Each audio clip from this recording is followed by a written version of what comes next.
remember who was playing it, but they were Toronto Tokyo. Yeah, he wasn't really kind of respecting that extra damage Bat's applying, and it just gives Bat the ability to really dive. And I think Mars Willow is such a potent lane. Yep. Mars should also lane well against Klinks. If he plays in the, assuming that Klinks is safe lane, if you put Mars there, he can just use Bulwark. Just put one value point in it and you take way less harassment from the Klinks.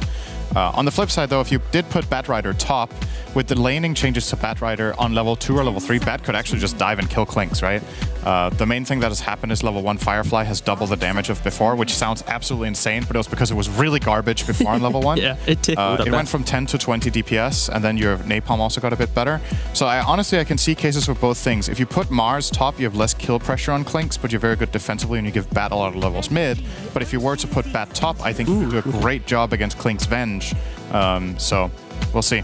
Hey, Medusa last pick for Alliance. They did, and I believe Antimage is banned by LGD here. That's yep. one of the classic heroes you would get against that. How is Slark? Is that a possibility whatsoever? And they put Klinks in a different role, or are they just okay? We're kind of committed. Well, I think they're kind of committed right now. They could play support Lesh. I'm just looking, like, Slark is very good this game. He's actually good against all 3 cores. He can break off Napalm, he can jump out of the arena, and he's one of the heroes that can just lay into Medusa in these long fights and build up. So if they didn't put this Klinks on Ame 100%, I think he would love to play Slark this game, but maybe it's too awkward to put this Leshrac on support and then put Klinks mid. Honestly, yeah, Klinks mid against Bat is just no good. Yeah, no, I feel right now. But you could put Slark mid. I think the flexibility exists within, Lesh to offlane to mid potentially, where the Sang can be 4 offlane. But right now they need to they're just going to pick straight away.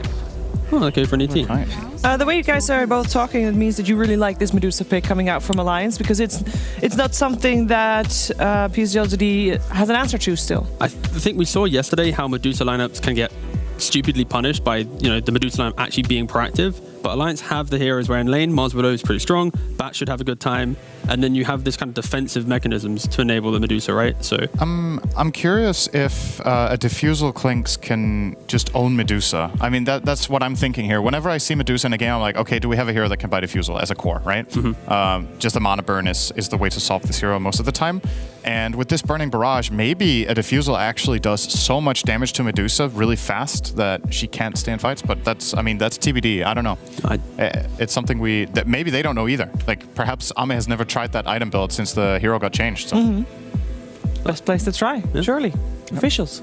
I think Alliance's offlane and mid will go pretty well, which will be able to enable the Medusa, right? Like, when you have Wyvern Medusa, it's not the best lane, but some Mars Willow, some Batrider, they're going to find kills. Like Klinks, he needs items, Medusa needs items as well, so that should delay the time. And I think you have the Kings of Anti-Aggression, where when Lesh comes to hit a tower, just bring the arena, just prevent that engagement, and then delay your game. So I think I prefer Alliance's draft, because yesterday was a story of win early, but then you suddenly just make one mistake and you lose, and that's kind of what the PSG vibe's going for right now. All right, so both of my panelists are liking Alliance's draft. They look like they have a comfortable one for their first game here indeed. Let's see if PSG.LGD can turn those tables. We're going to find out together with Moxie and Kyle. Thank you so much, Sheaver. We've got a great game ahead of us, and we're going to get a chance to finally, take a little peek at Klinks with these changes that have happened here over on the main stream. Kyle, we discussed a little bit about this over in the green room. What are your thoughts on this? I'm a big fan. It's really funny because a lot of my old Han friends like Moon Meander noted that the new Q on Klinks is actually lifted from Heroes of Newerth Forsaken Archers like volley, which I don't know why we know that, but anyway, it doesn't matter.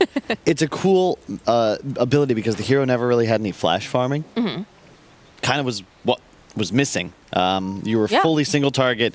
You're kind of like a carry bounty hunter at times, where it's like if you're finding kills, you're useful. Otherwise, you're getting out farmed. Traditionally, I think a very good matchup against the Medusa, and it'll be interesting to see how PSG.LGD's minus armor stacking functions, because it's traditionally not ideal against Medusa because your mana shield absorbs damage before reductions anyway.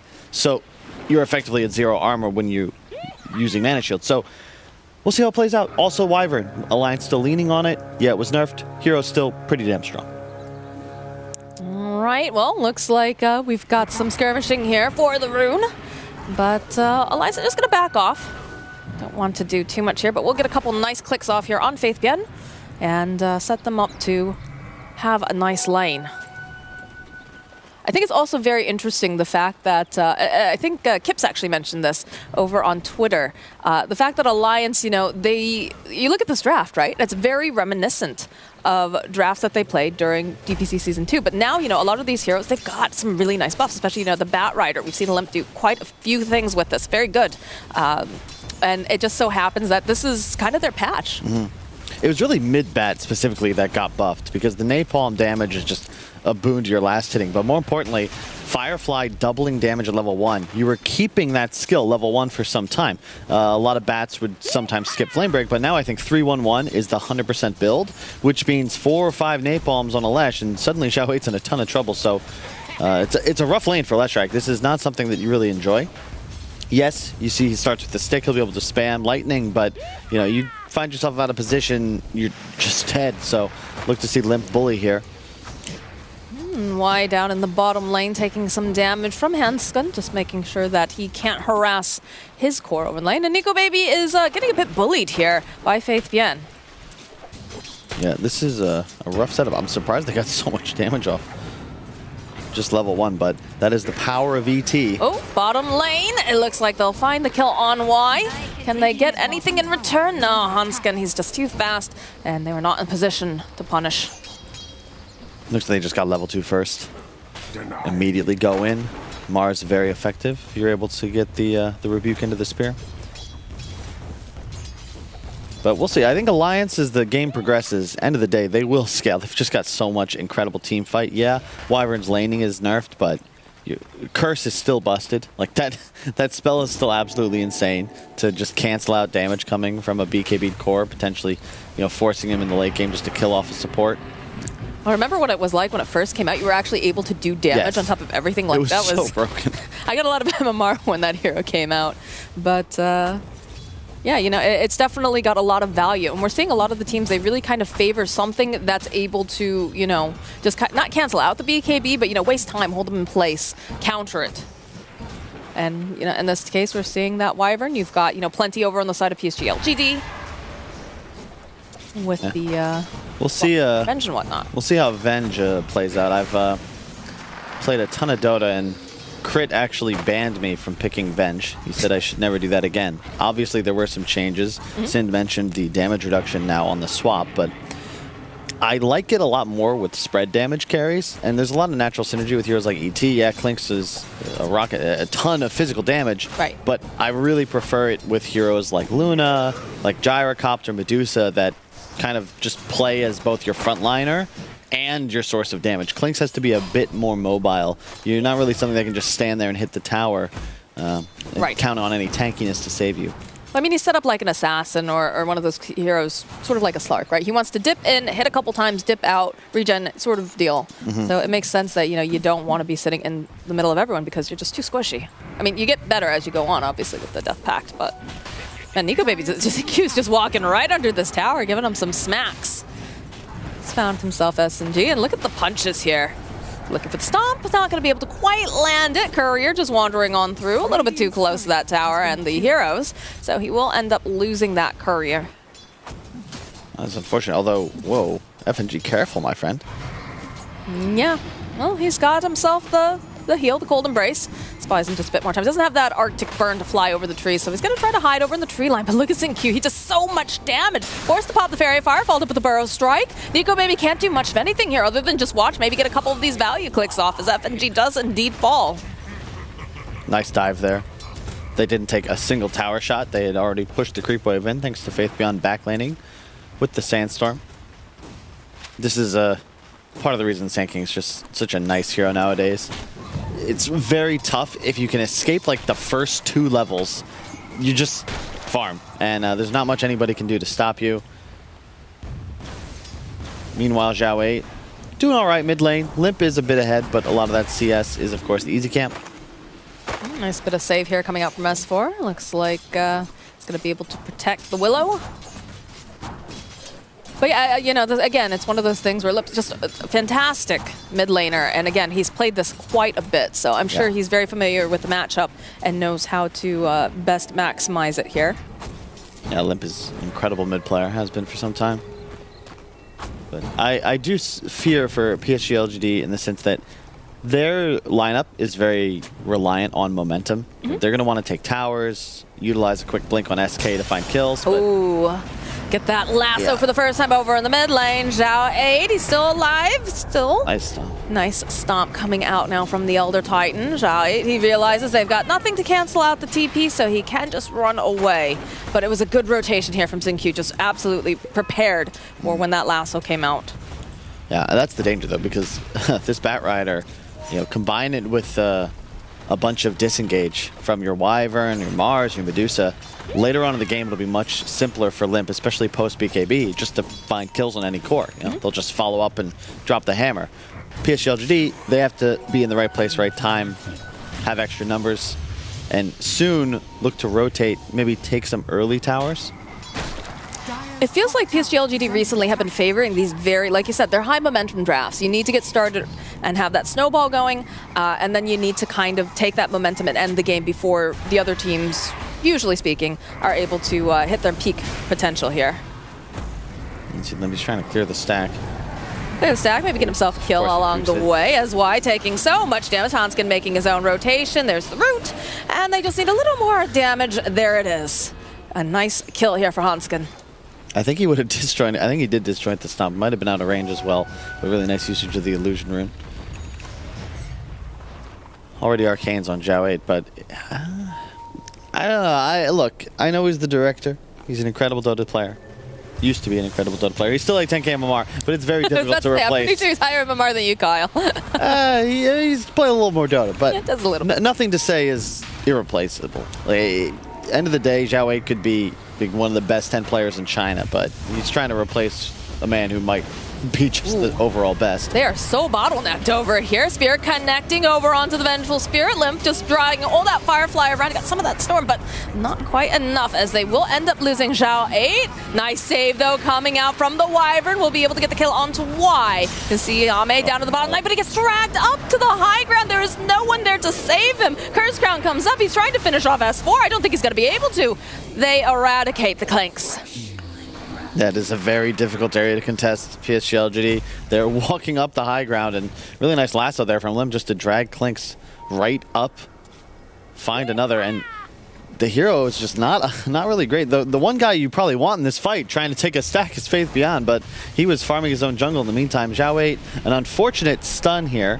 We're going to see it in just a moment. We slow motion and it just didn't really hit much of anything, ends up going down. But yeah, contesting a stack like this, very difficult against heroes like Mars and Bat, and we witness why. Well, I mean, they were all bottlenecked, too. It's like the perfect Storm situation for Mars. He wants you to be all clumped up together. And, it's just very lucky that XinQ was just a little bit faster to get outside, but and end up paying heavily for this. The supports as well of Alliance are just going to be more impactful earlier on. Like ET Venge, good in lane, sure, and later on the auras and the minus armor will be very effective, but a level 3 Venge, you throw out a stun and a wave, like, then what? That's your hero use. Which is odd when you consider, like we said, they're trying to be very momentum-based, but they have these supports that are, going to be more impactful towards the later end and stages of the game. Well, we'll have to say, Faith Beyond, like, he went for a much more early offensive roaming build. Instead of the rush blink that you'll see Mind Control pick up almost every game. Phase, Soul Ring, like the Ring of Health. So this is much more about trying to control your lane and then rotating around. But it's, there won't be a blink for some time. So he's going to have to be smart with the movements. They did get top tower, and now they're denying Medusa her triangle. So really nice map control from PSG.LGD. They're down kills, but they're up gold. They want to force Nico into his ancient triangle and just kind of keep him there. Although there is a nice stack for him, so he's okay with that for now. It's like being told, go to your room, but you have, a TV and a gaming system in there. He's more than happy to go over and hit base. Nowadays, if you want to ground your children, you got to actually send them outside. It's like, Mom, I want to stay in and play video games all day. Bottom lane, S4 getting stunned. Curse Crown gets dropped. They drop the arena as well. They're going to try to make him pay for these aggressive moves. So he's already used that epicenter. Faith Beyond, though, still looking at S4. Not quite able to get the kill just yet. Hanskin waiting around. He is going to fall. They need one more hit over on the Faith Beyond, and I don't think they're going to be able to get it. S4 falling here. Nice movement. That was huge. If they lose here, you start to feel the game start to get a little complicated, but that's some very necessary XP for Zhao 8 specifically, I think he gets like a level and a half off that, so suddenly he's got max Edict, and towers can start to fall as he looks to continue pressing bottom, forces the glyph immediately. Now the Hood. I like that Zhao 8, he's still, maybe Nothing to Say got the build from Zhao 8, but either way, it's going to be the Eternal Shroud that Nothing to Say legitimately never skips on Leshrac, partially because the hero has mana issues, so now you turn Hood from a cost into a benefit as you get mana from absorbing magical damage, which you're going to take looking at the Alliance draft, but it's also one of the sources of spell lifesteal and significantly cheaper than, say, Bloodstone. They're off to a nice start, and yeah, Alliance love their team fight, but their draft certainly takes a little time to come online. The Dusa and the Batrider just need items before they are really looking to get involved. Limp now with the BOTs. Look at that stack and all the just walking the spirit through. Feels good.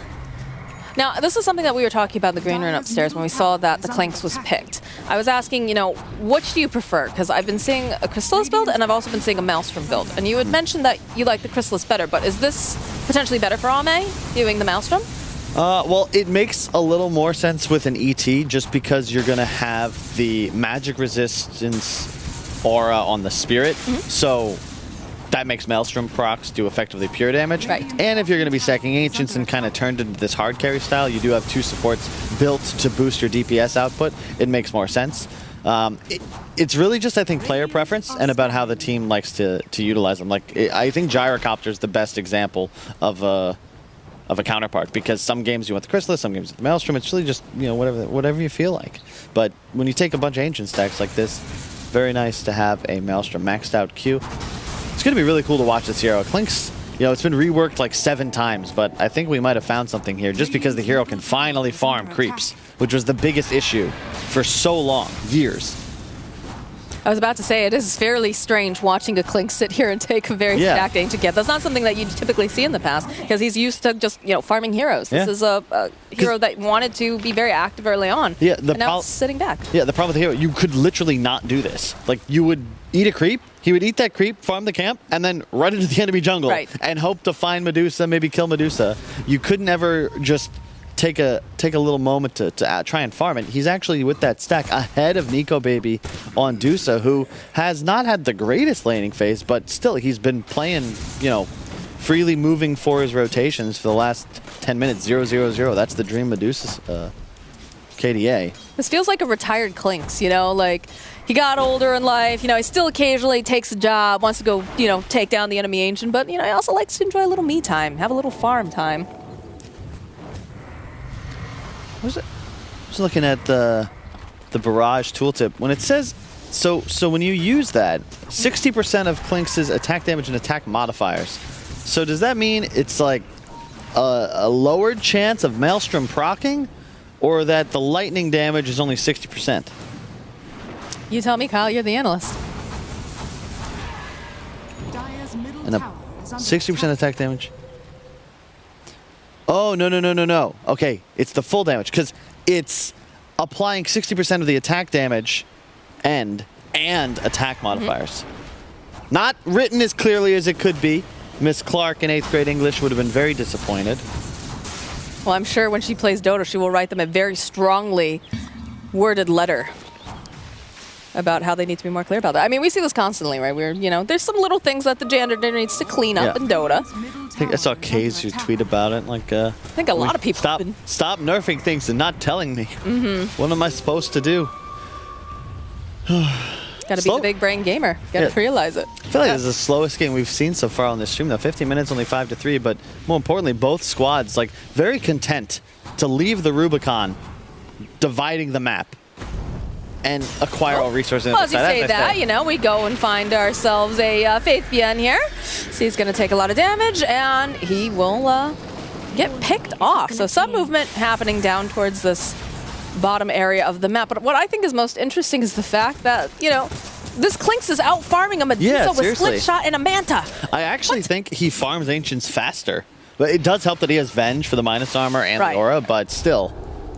That's impressive. They're setting up in the bottom. They want to try to take out Limp. Winter's Curse comes out, though. They'll have to back off. Nice moves here from Xinqiu. Hanskin is here, though. They'll fall with the arena, the sphere. They have the Bedlam, and they should be able to get the kill over onto Zhao 8 unless they get a swap off like that from Y. Beautiful. Nico Baby, though, he's joined in the fight. He's found the kill. He's got that Stone Gaze up and running, and he's just going to start chasing after anyone else he can get. But Faith Beyond, he's channeling up. He turned his back around. He burrow strikes forward. No mana left over here on this Medusa. They've got the heal coming out from Wyvern, but they don't have anything else to protect her. They have plenty of damage, and they just eradicate Nico Baby. FNG left behind. He's going to get stunned. He's going to get punched. Zinq will get himself a kill. And Ame would like to get himself maybe a little bit more damage over onto S4, but he's got that blink. Mars is safe. Yeah, I'm afraid of this Clinks. This is a scary hero, it feels like. Now going for the Scotty next. You know, we talk about Drow as a counter to the Dusa for similar reasons. You outrange Dusa and then just spam damage in. I'm afraid all of a sudden for the Alliance lineup because, you know, the Dusa is really the only source of damage. Yeah, Willow has a lot of burst. It'd be nice to help find pickoffs with the lasso, but, you know, Leshrac, Clinks, they're going to scale. And Faith Beyond is also having a nice game. Kept up with Limp in the net worth. And he'll have his blink complete. It's on the way. I mean, that's kind of the trade-off with this kind of a draft coming out from Alliance is that, you know, Bat is a fantastic hero, right? He's one of the only heroes that can do what he does. He just got buffs, but he's not going to be able to contribute to that physical damage. So it's just so much pressure being placed over on Nico Baby to make sure he can get all the farm that he needs, all the items, and then survive. And it's a tough order. Radiant's bottom tower is Indeed under it is. attack. And the support duo, specifically, PSG.LGD is just going to add a lot of damage, a lot of pressure right now on FNG for not just saving his allies with the Golden Brace, but I think he needs to have that combo break turnaround in order to set up for a big arena, stop the damage that comes in from the Clinks to the Leshrac. Here comes the smoke. They don't have BKB yet on their bat. They have a lot of information, though, because you can see Limp was sitting in the top lane, and he was just sitting patiently in the tree line. They are having more heroes, though, joining up behind that he might not have seen. They do have a ward, actually. Nice ward. So they should be able to see that Faith Beyond's already here. They use the dust immediately. Faith Beyond, oh, burrow strikes away and blinks, but they do manage to find Zhao 8 over here. They've got the Terrorize trying to just run them into the wall, into the spears. They get the root off, Stone Gaze coming out. They want this kill. They want both of them. Y coming in again, but he's not going to be able to save Zhao 8. They'll follow up with a nice Winter's Curse. A little bit of overlap here because they do manage to drag back over onto Faith Beyond. Need to finish him off, though. They need a little bit more damage. Burrow strike forward. They're in pursuit. S4 looking. Spears over to a tree. Can they finish off the Sand King? Good stop, though. We'll buy just a bit more time. But Limp, he's still alive. He's still able to click as he takes down 3 for a triple kill. They're looking for Ame. They want to grab this little skelly man, and they want to rip apart his bones, and they are just chasing him down, pinning him to trees, and he is dead. Zinq, a little cheeky play here. Says, you know, you've been working too hard. Take a nap. Please don't kill me. Really nice job from Alliance. That ward sets up everything. I love that ward. One of my favorites to place. Very rarely going to get countered. You're going to check the high ground. You're going to check all throughout your own triangle. But I don't believe that PSG.LGD saw that one coming. So they actually get eyes on Faith Beyond. The pre-dust, he kind of panics, moves immediately away, stuns out, blinks out. But now S4 is just like, okay, that's fine with me. Arena on 2, immediate fear, lands on both. Sets up for very easy kills, and then because he's pre-dusted, Faith Beyond, you can see he gets crowned there, and now just like, well, now what? And Wyvern, Lasso, if you can spend one big ulti to take out a big core, and then you still have Lasso, you still have Stone Gaze, there's just no real way for PSG.LGD to fight into this. See, Ame just doesn't really know whether or not to join the fight. He'll throw out a barrage, and then, again, a Curse Crown. So all of a sudden, he's dead. Limp, my favorite core player, take notes, has his own dust. It's not my job as a support player to have dust. It's yours. You're initiating. Get in there. I think you should still have dust as a support player, too. But I think if you're a primary initiator, you should also be carrying it. Well, the 2 dusts used in that fight, one from S4, one from Limp. Very smart. There you go. They're smart players right here. They are. One's a TI winner. Experienced. Yes. So that fight going, unfortunately, very disastrously for PSG.LGD. But Alliance, they have to be feeling pretty happy right now, but it looks like we are having some sort of an issue. You can see in the webcams people are moving around trying to just fix this. I have a fun story though, actually. So I was curious because Innocence, also known as Y, I was trying to figure out how to pronounce his name the other day. And I looked it up, and the Y sound when written is an E sound. So that's why I was saying that the other day. And I had people saying like, why is she doing that? And I was like, oh no, and I wasn't sure if it was just Y or what. It stands for the Y for his first name, but also someone told me that, I think it was Leon Arthur Dota, he was saying that they actually call him like Captain Y, and the phrasing for that is White Way, which I thought was really cool, and I thought it was very cute the way it bounces, because we don't get to hear all this stuff over in the Western scene. And we miss out on a lot of really fun stuff. They have a lot of nicknames actually over on PSG.LGD. Yeah, especially PSG.LGD, the Chinese memes are just operating at another level. If remember, we did that interview with DM, and he talked about how the Russian community is much better at flaming them. It's similar, where there's just a lot more effort put into the memes. There were like comics written and drawn and animated. There's someone on Reddit that actually TI. goes and translates all of the Chinese comics memes that go on. They're really good. They're fire. Speaking of fire, that's a hell of a lot of damage coming out. Is indeed. Faith Bian has found himself a Dark Willow, and he was trying to get him with that epicenter. We'll be able to get it at the very end. Now that's a pretty big team fight ulti that's down.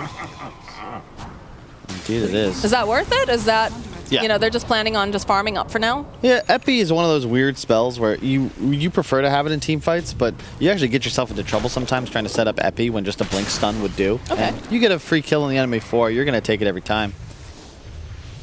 Double stone. I love that there's now 5 items dropping per tier. I don't know how it's possible, but I would play games, didn't matter what role I was, I'd be the one guy left out. And it did seem weird. Like, I feel like there must have been a conversation, you know, at the Valve HQ, like, hey guys, why 4? Like, there's 5 players on the team. Why is there only 4? Like, are we trying to create hostility within the team environment? Like, we already provide plenty of that ourselves as players. We don't need Valve to help us with that. It's like deliberately enforcing scarcity and rationing on the community. Either way, S4, Blink Hood, nothing crazy. Scotty soon to be complete on Nico Baby, just completed by Ame, so a slight edge there. Roche will be the next point of contention. As you can see, warding and heroes now moving in synergy around the boss pit. It is still just wild to me seeing this Clinks have such high net worth. Smoke play, though, coming out from PSG.LGD. They're looking to start some trouble. Don't have that epicenter online, but looking to potentially set up a gank of sorts. No one, though, over in the triangle.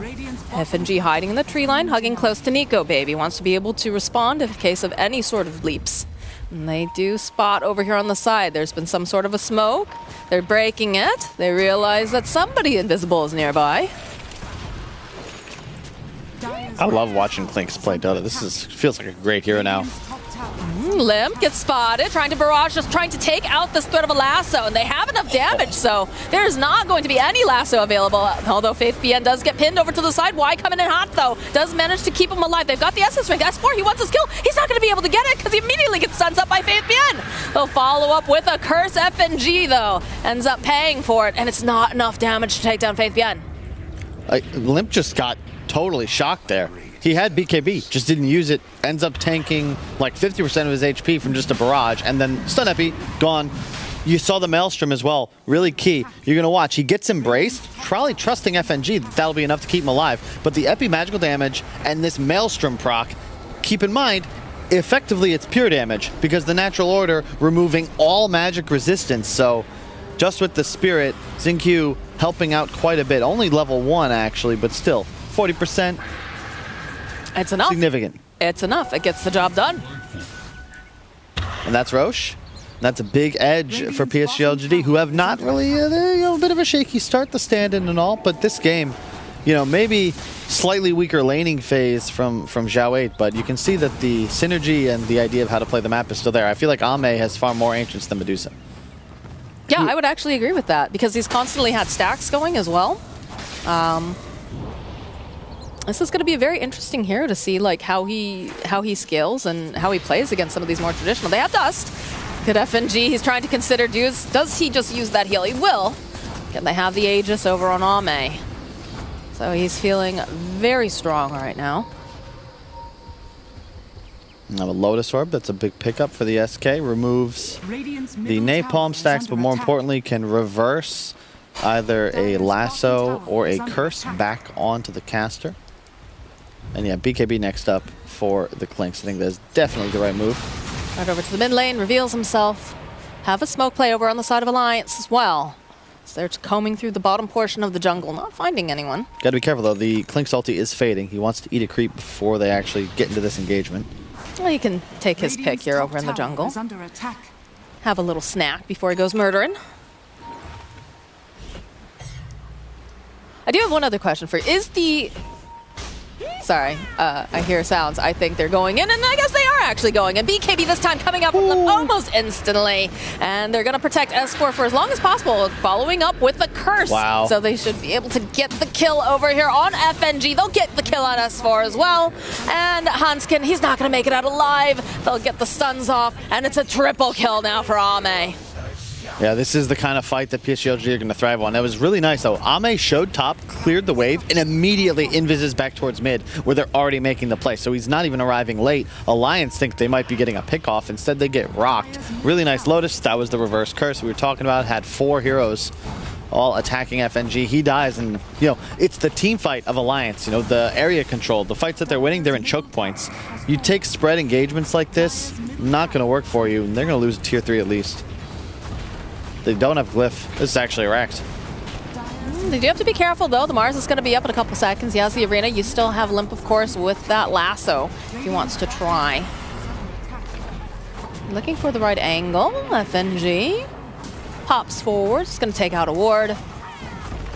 They really can't do anything to stop them from just taking that building. So much damage coming out from this Klinks. Yeah, this looks legit. Ame definitely in his element. You can see, really nice initiation. Look, no Lesh, no Klinks, but they're coming.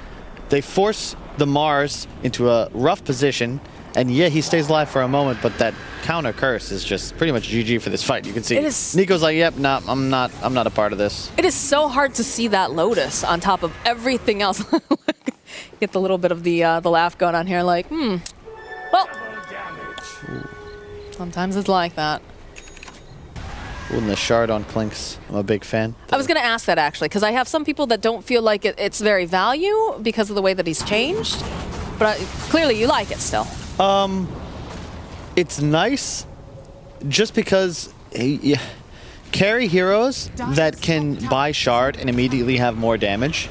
It's just naturally strong. Because if you look at Klinks right now, how would he acquire more damage through items? Like, you don't have slots. Yes, of course, Daedalus is more effective than the Dragonlance or the Aegis, but it's just an easy way to add damage. And in this case, it's also just annoying to play into. You can cancel Blink Daggers on heroes like Bat or Mars. It fits the timing a little bit nicer too, right? As you just saw, it's really that you now never have to worry about having a death pack target. Right, you pack your own lunch, so to speak. Exactly. Oh, stuffier forward here, coming out from S4. They get a nice leap off over on the back side. Got that Lotus up and running. S4 is going to try to be saved, and no, he can't do it. So get that Epi over onto the back lines, doing a lot of damage. Not quite enough to take out FNG, but they get another stomp off. Limp gets picked off here. A nice swap coming through. They're trying to protect Ame. Nico Baby looking. He just can't seem to get that final hit off. All right, there it is. That's the Aegis. Alliance holding for now. He's coming back up for round number 2. And they're just focusing down over on these buildings. They jump over into Hanskin. He is just deleted as Ame focuses down over on the leftover racks here. That's just too much damage. Like, the Alliance lineup just does not have damage. S4 is at 7k net worth. His Dusa is working on his first real damage item, the Daedalus, which is not complete. You're just pretty far behind at this point in Alliance. You can see they just commit with a double stun and the heroes die. Very nice play coming off here from PSG.LGD, and they're looking to go after their next target here in the bottom lane. This Klinks is the real deal. Like, I think we're going to see a lot of teams just straight up copy how Ame played this game. That was the Daedalus recipe. Yeah. And it's, Effie's been saying this all week already. Yes, some heroes that farm Ancients got nerfed, but the concept of taking Ancients and farming stacks is still, like, really good. You know, yeah, carries have to be for sure. High-level carries have to do that. And yeah, maybe Luna's not going to be pickable, but Klinks certainly is. And like, that's a pretty good flash farming ability. Definitely, as we have the Ag Scepter now picked up for Y. So it's going to be even more effective. A little bit short on that Burrow Strike coming out from Faith Beyond, but look at Ame. He just runs right into the back. Starts focusing over at Nico Baby. He's going to back off. He's going to respect. Doesn't want to force anything he doesn't have to just yet.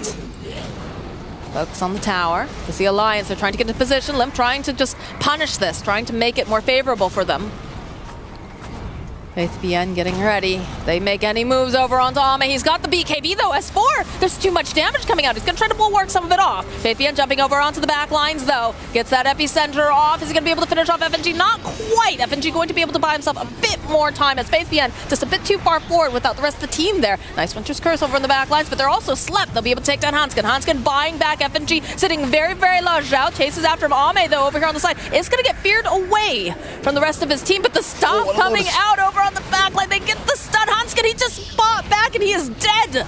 Nico Baby, look at this. Ame having almost no health is going to be able to just run away. Nico Baby's running out of mana here. Why? Trying everything he can. It's a nice flame break, burst them apart. Why will fall? Not much mana left on anybody else as they do have that Ags. They're trying to make a play here, trying to get some damage over onto Limp. Not going to be able to quite do it. Can this Venge Spirit do it? Is it going to be able to? No, it's too slow with the Scotty. It was a nice cheeky play though, that Essence Ring coming in clutch. I was going to say, it's like this could backfire if the Venge dies. Oh man, it would have been a much better fight for PSG.LGD. There was a 6 stomp, hit 3 to help cover FaithBN's initiation. But Jinkyu, he didn't have the mana for his Earth Splitter. Otherwise, I think Alliance might just get obliterated. But either way, they get a great fight out of it. Unfortunately, Ame survives. That would have really helped them out. They are significantly behind, but it is a Medusa. You can always have a chance, always potentially recover. The data looks to be completed. Oh no, but the courier died. That's why he does not have it just yet. It's true. I mean, yeah, like you said, it's a Medusa game. Medusa games are never over till they're over. And also, you do have a very big ultimate in your Winter Wyvern. You can turn things around if you get the right positioning. But they are oh my god, look at this damage coming out from Ame. He just pokes, says, hello, I'm here, and then runs off again. That's the team teleporting over. FNG needs to be very careful. The swap comes out. The follow-up with all the stuns. And that's a dead Winter Wyvern. Does have buyback, though. Yeah, they can't get the Megas yet. They need the tier 2 bottom. But if you're PSG.LGD, you're probably, you could see Zhao 8 even checking the Roche pit. Could have been up, but nope, it'll be 2.5 minutes, so longer spawn. And you probably just look to farm the map. Maybe you swipe the tier 2 and just try and find pickoffs. End of the day, as long as you control the Alliance jungle, you don't have too much to worry about. You're going to grow your gold lead. But this is the danger of the single core lineup that Alliance tends to favor, is that if you fall behind, suddenly your carry is kind of even, in this case even a bit behind the enemy carry, but Leshrac Sand King just applying so much more damage and have acquired so many more items than their counterparts. And S4 is in. Rest of the team following up, but he's taking a lot of damage. Might be able to get the kill over onto White. Why is okay with this though? He does have an Aghanim Scepter. They get a nice stomp fall with a beautiful Burrow Strike coming up from FaithBN, who's got the epicenter. S4 as Hanskin goes down. Nico Baby is just trapped in a world of pain with FaithBN and Zhao 8 as he will die. He buys back immediately. Limp over here with that BKB, but they have so much damage. It doesn't seem to matter at all as they get themselves a double kill. And now it's a triple kill for FaithBN. More buybacks coming out. They are not ready to lose this game. But Ame, he's just beating them down. They have the lockdown, and there it is. They are just running over at Alliance, and the GGs are dropped. I've seen Team's early GG a few times. Rare to see the production GG, but yeah, I thought I missed that was over. And end of the day, good showing. But PSG, I think Clink's like, talk about a counter pick. The Mars Arena doesn't work on Burning Barrage, so you pick this hero up against ranged carries specifically, right? If that's a gyrocopter flat cannon, you're very safe inside the arena. Not against Clinks. This hero is going to be a must-ban. You can see the giggles for PSG.LGD. It's like, that's a fun game to play. Just run around the map, kill enemies. Ame is like, yeah, guys, I think that's a pretty good hero. Zhao 8, you should pick that for me more often, and maybe no more Lesh. Pick something a little easier for yourself. Nah, he did all right. Although he didn't actually finish the Eternal Shroud, which is something that, again, NTS always does. So a bit odd to me, but either way, they get the W. At the end of the day, it's all about the W, and it's all about working as a team. And like you said, this Clinks is very, very frightening, especially if he gets off to a good start. It's not very often that we see a Medusa getting out-farmed, especially not by a Clinks. But that's the fun of a new patch, and I'm sure our panel will have a lot to say about it. We do indeed. I believe even after watching this game, we're going to see Klinks outfarming Medusa more often, because that was definitely some stellar performance from Ame on the Klinks. We're going to talk all about that, and of course about the rest of the team and the rest of Alliance as well, all after this.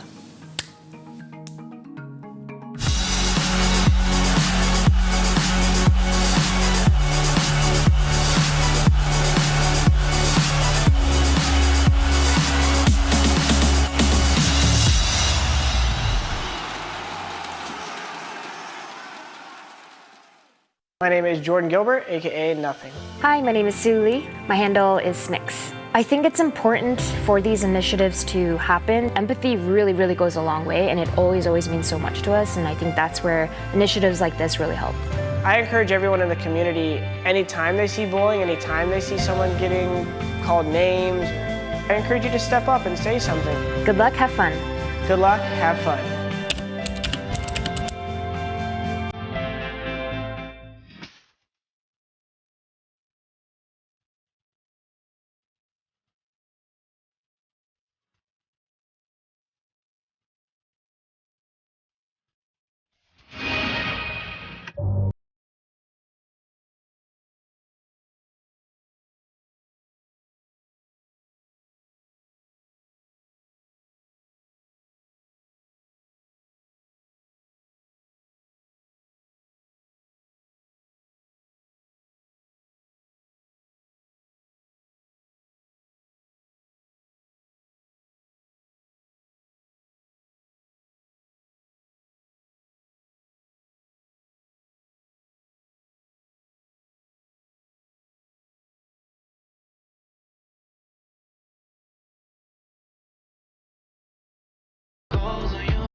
versus jungle.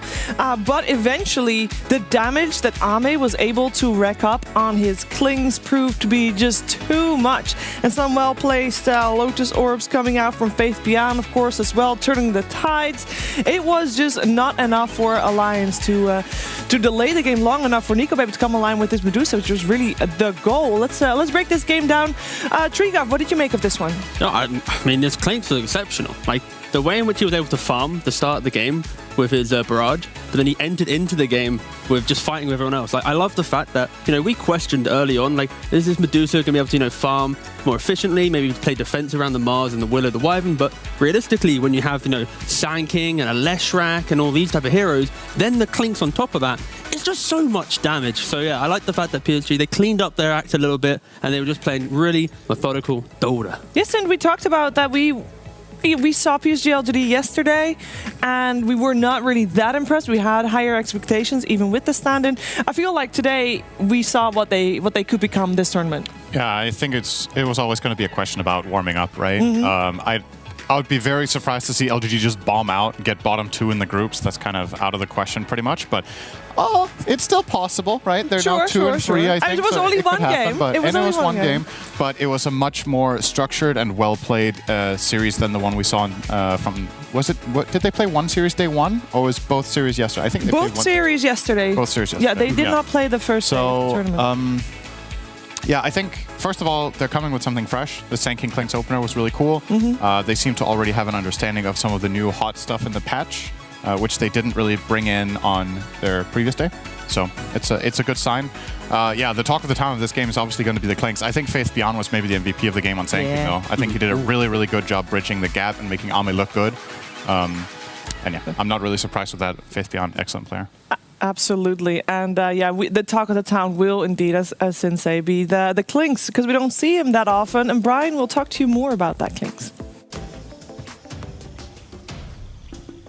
Thank you, Shiver. Today I want to show you guys exactly what Ame did to make Klings work so well. And it looks like once he gets that level 6, level 7 timing, full arrow barrage, as well as the ultimate available, he starts playing around the mid lane. And this is going to allow him to drag creeps into camps.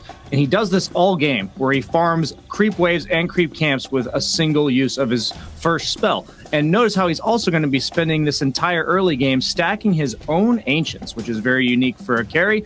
We see him at 9 minutes doing it. We see him at 10 minutes doing it again. And he's all building up for the time that he gets this Maelstrom. And once he gets this Maelstrom around the 11-minute mark, after stacking it one more time, now is the time to clear this Ancient stack. This is exactly what we have not been able to see out of Klings in the past. As we fast forward through this, every use of his first spell, he's going to continuously bring down the stack. Ends up using 3 of them, but it only takes about 45 seconds to clear a 6 stack of Ancients, which is crazy. By the 15-minute mark, he had, or 16-minute mark, he had farmed 10 camps of Ancients, which is insane if you compare that to heroes like Medusa and Sven, because in the past, they were known for out-farming him. But look at the net worths, 20 minutes into the game. Klings and Medusa, Klings out-farming a Medusa. He has hit his Scotty timing, which allows PSG.LGD to smoke up. And notice how NicoBaby has not quite gotten his yet. This is going to be the difference maker here. As LGD, both teams want to hit this Scotty timing, but they get the smoke off first, and this is going to allow them to get set up on the map in a superior position, as we see that we have already invaded the triangle and established a high ground. So this then, NicoBaby, not necessarily in the most ideal position. He has to push out this mid wave so that their smoke isn't super obvious. And this is going to be the fight that breaks open the game. And a lot of this, as much as it does come down to teamfight execution and LGD getting really good initiation here, comes down to the fact that the Klings was able to hit his timing earlier than a Medusa. And up until 7.30, that's just something we've never seen before. Indeed, thank you very much. And Trigov, I'm just curious because we talked about the draft. After the draft, we said Alliance had a slight edge in that draft. We thought they were gonna outperform PSG.LGD this time around. Obviously, didn't happen. Do you feel like it was a drafting issue? A little bit of surprise by the Klings and the damage that the Klings put out? I think it was just a little bit of surprise of the fact that, when Klings comes in the mid lane with, Skadi and everything at 20 minutes. And also that key fight that Brian, broke down, I think Alliance just wasn't ready. We spoke about on the panel, the Venger damage mitigation. Sand King, he barely lives, simply because of that and the Lotus Orb. So I think Alliance was just taken back by that 20-minute fight into then a, a commanding lead from PSG. So yeah, just one fight really just stopping Alliance from really playing any Dolda. Anything to add to that, Sind? I mean, not really. I think it was, for me, it was also cool to see the Venge. Yeah. I think we were talking about it pre-game, how much this hero was going to matter. We had a couple of really good saves from Y, and overall, the only finger I can really put on LGD's play in this game was there was this one instance top where they get jumped in 2-hero arena'd, and they get like help a buddy syndrome where they could just take the loss. This was a problem they had a lot more yesterday with these like nonsensical deaths. Venge definitely helped them a little bit in that regard today with cleaning up that play. Yeah. And I would imagine we could see them grab it again. I don't think it was only because of Clinks that they wanted the Venge. I think they will also pick it with other strategies. Yeah, it was definitely also a lot of minus armor, and any kind of physical damage dealer would be happy to have Venge and other Titan combination on the team. The question is Clinks or maybe Venge going to get banned in the next game? Because how is Alliance going to answer what PSG brought to the table this time?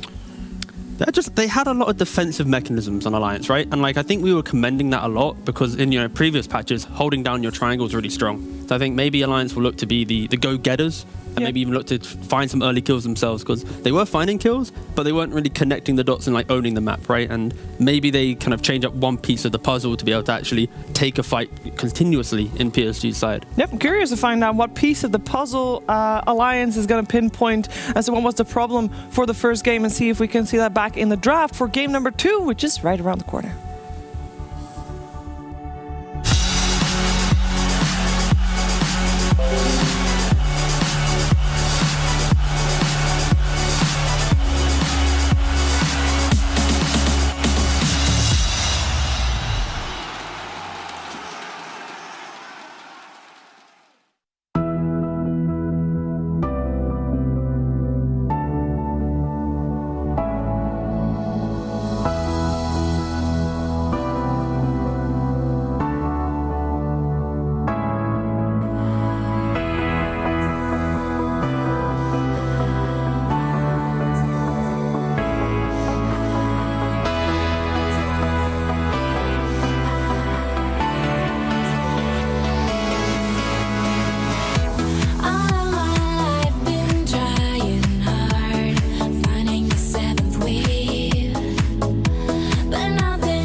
2 of Alliance versus PSG.LGD coming your way here. ESL 1 Fall Bootcamp edition powered by Intel. First game went the way of PSG.LGD.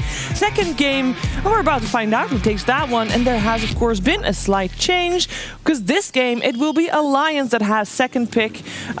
Radiant was still chosen by PSG.LGD, meaning that the sides will stay the same. But second pick, we've been talking about how important that could be. And hopefully that is what Alliance need to tie the series up here. Sind, we got another Clinks, did not get banned actually. PSG.LGD pick it up, first pick straight away. Let's see Alliance answers to it, right? Yeah, I think Medusa was not it, right? No. Historically speaking, Clinks' biggest problem is carries that get on top of you and just maul you, like Spectre, Chaos Knight, these kinds of heroes. Also the mid heroes, the spirits like Storm, because Clinks is fully dependent. He's kind of squishy, except during some stages with Death Pact. So connecting on him is really what makes the big difference. Don't let him stand in free attack, especially now with the barrage. I would imagine what Alliance do here is they grab Sand King +1, and that +1 could already be a Clinks counter, or I mean, there's plenty of options. I feel like Lycan should also be really good against this hero, right? Like, he used to run Clinks over in the past. But also, we have to remember in that game, even though that 20-minute fight allowed PSG to completely snowball, right? But before that, there were multiple engagements where Clinks would try and use this barrage and wasn't connecting on anything, right? Right. So I think if you look at the mechanisms in which allows Clinks to get online, it's he farms Ancients. Okay, so now think about invasion in your lineup. Take away that jungle, prevent him from just free farming a 6-stack at minute 12 or whatever. Yeah. And then the second thing is allow your team to be able to support each other so that one stun doesn't allow for this barrage to come and kill 100 to 0 you, right? So right. I think it's just something you have to keep in mind. And now you say Alliance, they have their own stack takers, potentially can invade with that with Sven, and the Omni Knight take away any stun because now Clinks, if you have a Sand King, for example, he stuns, you grace it, run away, it's going to be pretty good. And I think this fits the bill for carry that gets on top of Clinks and just kills him, right? Hey, Sven is going to eat you alive if he gets to hit you, and they're picking the Omni Knight to try to protect him and make sure that is a possibility. Also, GA, in theory, should be a good spell against Clinks. Yeah, he might have the Maelstrom component, so that part is there, but everything else should be mitigated. I do think this is a god tier Undying. I love Undying. It's one of my favorite heroes just behind Spirit Breaker. And right now, with the Shard, fun fact, you can also solo Roshan. Because what does it do? So the Shard, when you, first of all, it reduces the cooldown on your ultimate by 30 seconds, but also it spawns a zombie on every right click. So you pop that bad boy ultimate, you start clubbing Roshan 1v1, you spawn enough zombies. And they will attack the target that you're punching. They're just going for it. Nice. They're going to town. So you can That's the most British thing you've said all event so far. You pop that bad boy ultimate and start clubbing Roshan. Just in case anybody wasn't sure where you're from, that's... Maybe they can even pinpoint the region in the UK based on that. Let's go. But yeah, that alone is a fun idea because, memes aside, the fact that you now have Undying Clinks together can do Roshan, for example, and of course Clinks can naturally do it anyways. But yeah, it's just a small mechanic. I hope to see it in this series, but it is more of probably a meme thing rather than an actual strategy. So what Undying does so well in this draft for me is that, first of all, he's against 2 strength heroes, right? That's the obvious part, is 2 melee strength. But also Alliance's heroes are really bad at destroying Tombstone, and even if you're in GA, I believe this zombies still build up and slow, right? They don't need to deal damage to apply the slow, they just need to attack. So even if it does 0 damage, the effect is still there. And this kind of puts Alliance in a position where if they want to get to this Clinks in the fight, they need to get through this Tombstone that will be there, and they need to get through the burst heal that Undying also offers for Clinks. So pretty cool. I guess Clinks in theory also could spawn some more units. Do the Burning Army count towards Soul Rip? Do you know? I don't actually know. I assume they would though. They might count to Soul Rip. Yeah, but it should be a nice little extra thing. It's not the primary point here by any means, but if they do count, that helps. The main question I have right now is this early Undying pick, do you think it could be just the 5? Or do you think they have the flexibility to maybe put into the offlane role? We saw Enigma with Mind Control run 5, 4, or 3. I think all are good here. I'd agree. I would, if it is Omni Sven, they're going to put Undying against it. But he can still be a 5 playing in the offlane. For sure, yeah. As support down there, and then they get a 4 to lane with Clinks. They're so happy right now. Look at them. They are having so much fun. This is offlane Undying vibes right now. You don't have this much fun over a 5 Undying pick. Undying. Ooh. Nah. But Undying, is there actually potential for it to be played core? Because it's always been a 5. 100%. I think 3 Undying can be legit in the right game. I Absolutely. actually think it is. Look at the bans, for example, right? Like Beastmaster, again, you're respecting Alliance there, but like Alina to kill Tombstone, and then like the elusiveness of a puck. Like maybe I'm just generalizing here to make my point sound cool, but it does feel like it's somewhat covering what at least a core Undying would not want to play into. You could read into it for sure. But yeah, so with the Sven pick from Alliance, if you want to be a little bit creative here on Alliance's side, you could identify, okay, maybe this will become a difficult Sven game, and since we're second pick, we get to close phases out. I don't think PL is out of the question here. He is really good against these 2 heroes LGD are bringing to the table right now. You could flex the Sven onto a position 4, you could flex him onto a 3, just because if PL ends up, like, in LGD's minds right now, they probably place this Sven as a carry, right? It's Omni Sven. Every team runs this the same way. But if you get to that stage in the draft and LGD have picked 4 heroes and PL is good against all of them, I honestly wouldn't mind seeing Alliance just completely switching it up like that. I don't think Sven is so pigeonholed as a hero that he can literally only play one role. We've seen in the past Svens go offlane and buy auras in the right game when it's necessary. So I have like half an eye on PL right now. We'll see. They do need to pick up like that. Okay, they go for a Phoenix. Okay. It's another hero that doesn't break the Tombstone at all. So, I guess Clinks, now that Clinks doesn't have Strafe, he doesn't kill the egg anymore. No, exactly. So it's a counter-aggressive play, right? Like the previous game, they did hold their triangle really well. They punished the PSG in the first 15, 16 minutes of the game. It was the point in which that one smoke kind of broke them. And Phoenix does allow that. I think my concern is like, when Clinks wants to run away, he's just going to run away, right? Like, it's Sven v the world right now. Like, they do need to start adding some extra lockdown. Otherwise, this will be just a casual Tombstone no one can kill. Clinks running in and out of poking around the fight, getting the Scardy, loving life. But for sure, Clinks isn't as great against Phoenix anymore, so at the very least, an egg counter. Get some slow, right? So that Sven can get on top of his target. That seems like something that would be a necessity here. As far as Tombstone hitters and egg hitters go, with Lina banned out, which other traditional ones are still in? I was going to go for, is Mirana an option? We have really not seen it this tournament. Though.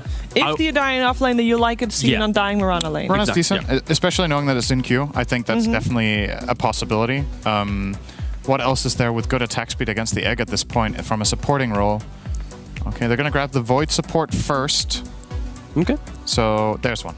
Snapfire. Snapfire. For sure. Okay, So Snap Void, they get the Little Shredder against the egg. They get the Chrono plus Mortimer Kisses combination, and they have obviously the Chrono into Clinks' Burning Barrage also. Wait, this means it is a good Chrono right? just kills here. Like, seriously. It's just stupid damage. This is Snap 4, right? Undying offlane. It could also be Snap Mid. It could. True. There's options still here for LGD, and the reason I like keeping the option of Snap Mid open here is that fast levels on Snap is really good against Omni Knight. Like, you want to make the enemy not feel safe when they have GA running or when they have it available, and one way to do that is to put the Snap Mid. You could also just get a different mid that has even more of that type of damage. And I think like now going into game 2 and like seeing how game 1 was played, like I'm a bit concerned for Alliance because like they're kind of going for the same theme with their draft, right? It's this like ultra defensive style of like we farm our map, we get our items, they run us, we counter initiate, we'll win the fight. And the early damage, like when we think of that 20-minute fight again, it's going to be an Ats call into an egg, Sven maybe killing a support or something. But then when you have these heroes in PSG, they want to take fights throughout the entire game. So I think Alliance, they really need to try and find that mid hero that can at least break down the game and just go 4, 5 and 0 and then allow like the game to feel uncomfortable, because without that like X factor from mid lane, I'm worried PSG is going to repeat from the previous game. I'm wondering if LGD are laughing so hard because they're like, what's the 5th strength hero you guys can pick in Undying? It's actually, they have triple melee strength against Undying. I'm really concerned with that. I think no matter what lane Undying goes to, he's going to be a boss. Please be off-playing PSG, like, please. It continuously increases the chance at its core, right? Because the better it is against those heroes, the higher in priority you want to put it. They're so jolly right now. I kind of can't believe that they first picked Undying and first phase. That was a little bit difficult to say for some reason. They first phased Undying and he gets this game. Like, this looks incredible to me. Because it's not only about the decay and the tombstone, it's also Soul Rip is really good against Axe. The Axe is going to blink call someone. You have this burst heal save so they don't get in Calling Blade range. No one kills tombstone here. And right? no one kills Tombstone at all. But they have overall last pick on Alliance. They do. could still go for some gotcha pick. Now your whole draft falls apart. They really need to solve. I'm not sold. Like right they now, need to solve some problems. Solve the puzzle. Like right now, the gotcha pick is some like co-op style of like killer, which executes Clinks a lot, maybe kills Void, but it doesn't make you feel comfortable when you join the rest of the team. Because if PSG group up, this one mid hero, this one gotcha pick, it's going to be him v the world right now, and that's why you see PSG banning out DP and Invoker. Look at that. I am worried that they can even keep a straight face once the game starts. I mean, at this point. Oh, this is... So for LGD, from their perspective, there's a couple of things that would be cool for their draft. I think having a targeted stun to set up both Clinks and the Snapfire would be really strong. It doesn't feel good to fully rely on the Void to land the Chronos every time. It's also a long cooldown spell. So I could see either a short duration stun or especially something that makes Undying want to go and hit towers, right, with Tombstone. I think Dragon Knight is a possibility. The Phoenix matchup is a bit annoying, but outside of that, could be solid. Hits in Chrono with Dragon Form, gives them a single target stun for Clinks, gives them tower pushing potential. Pugna could also be a thing. Something annoying, some Viper, some DK, some... Oh, Viper doesn't sound bad either. That's really good here, actually. Just a hero that just exists, Like, you don't need to hit tower specifically, but just soak up the... any hero that can buy a BKB as like a first item or second item and just walk with the team and be like, come on guys, play around me, let me hit that Chrono, let me hit that big Mortimer Kisses and unlock that Tombstone to get to its full potential. Yeah.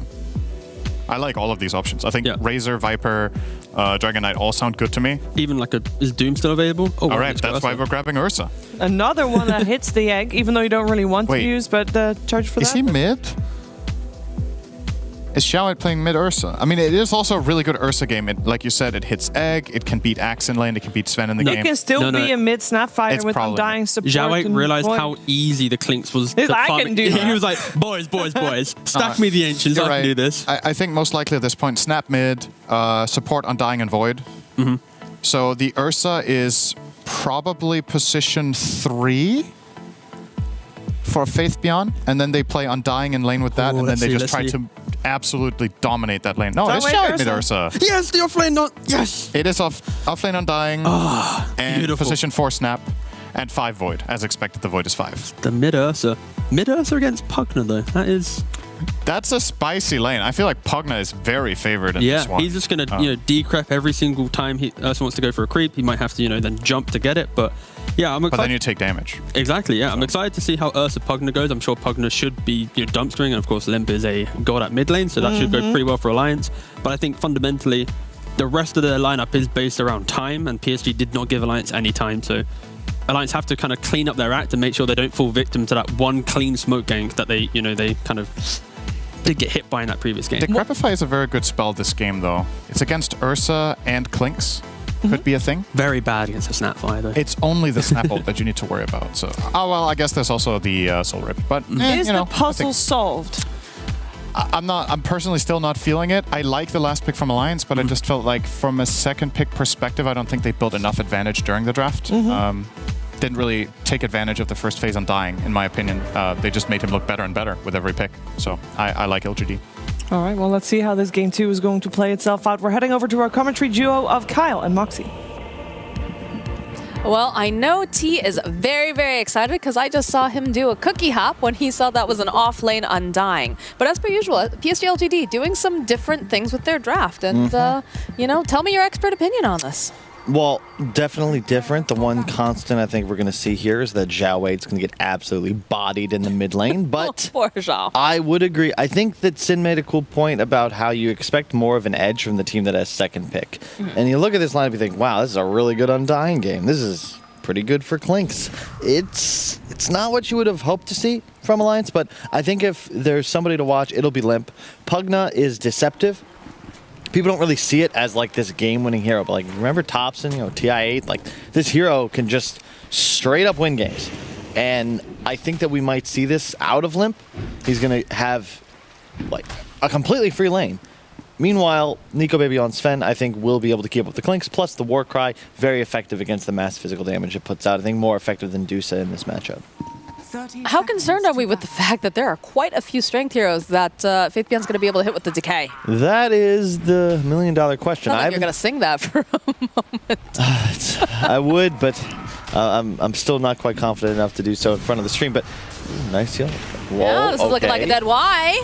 FNG, nice quick hop forward though, coming out from Q. They'll turn this back around. FNG running for his life. Zhao would love to start off his lane with a kill, but he does have a salve. Looking forward, do manage to get the decay off.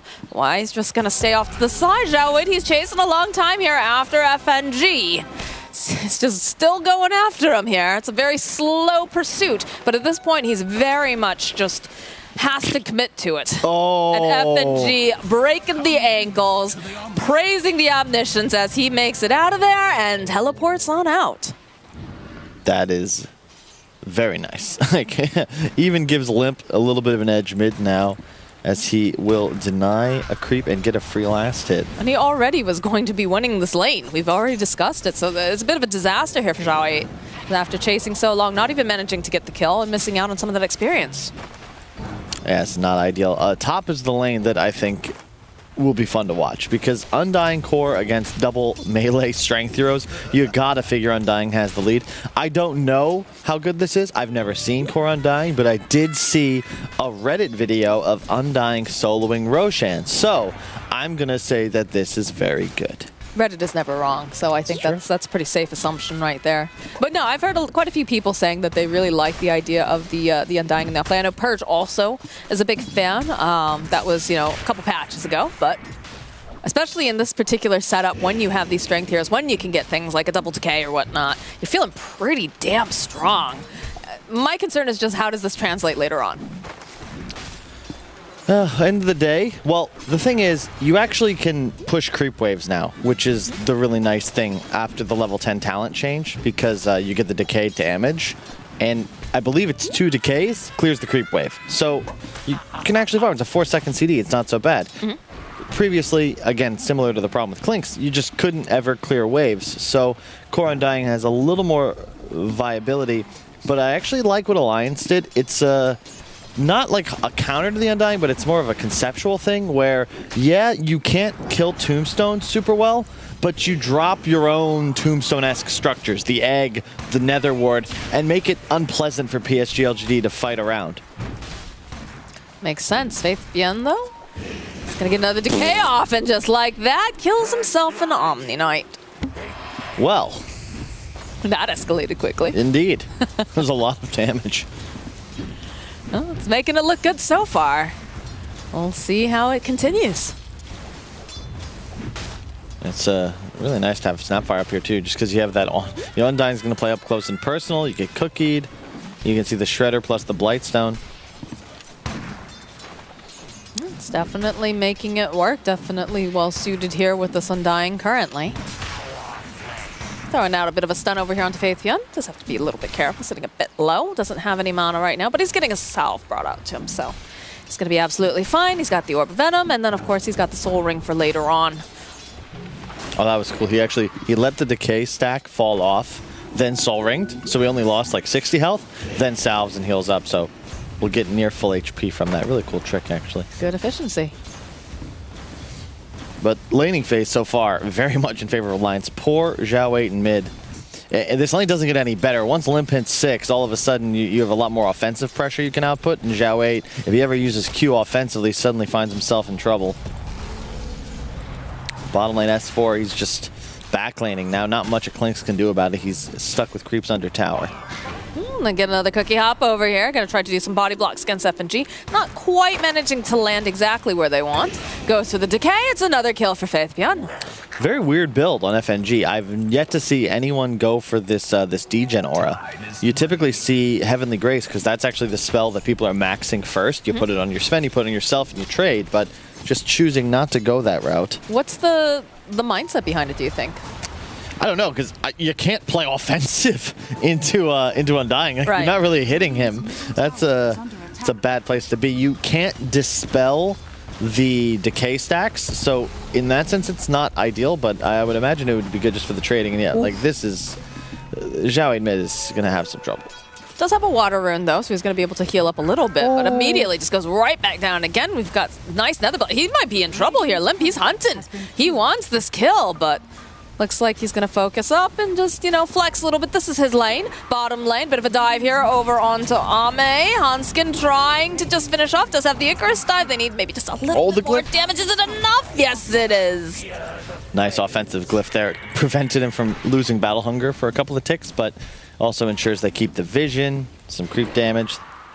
Really nice job by Alliance. They're just bodying the lanes right now, eking out a significant advantage. The gold's only 1,000, but they have such a big gap now in the lanes, like mid specifically, that, LGD, unless they start making rotations, they're going to be in trouble. Yeah, okay, Zhao 8 bye. He leapt in as Limp hit 6 with the blast, and give him the tip. That was not what you want to see from your mid laner. It is not.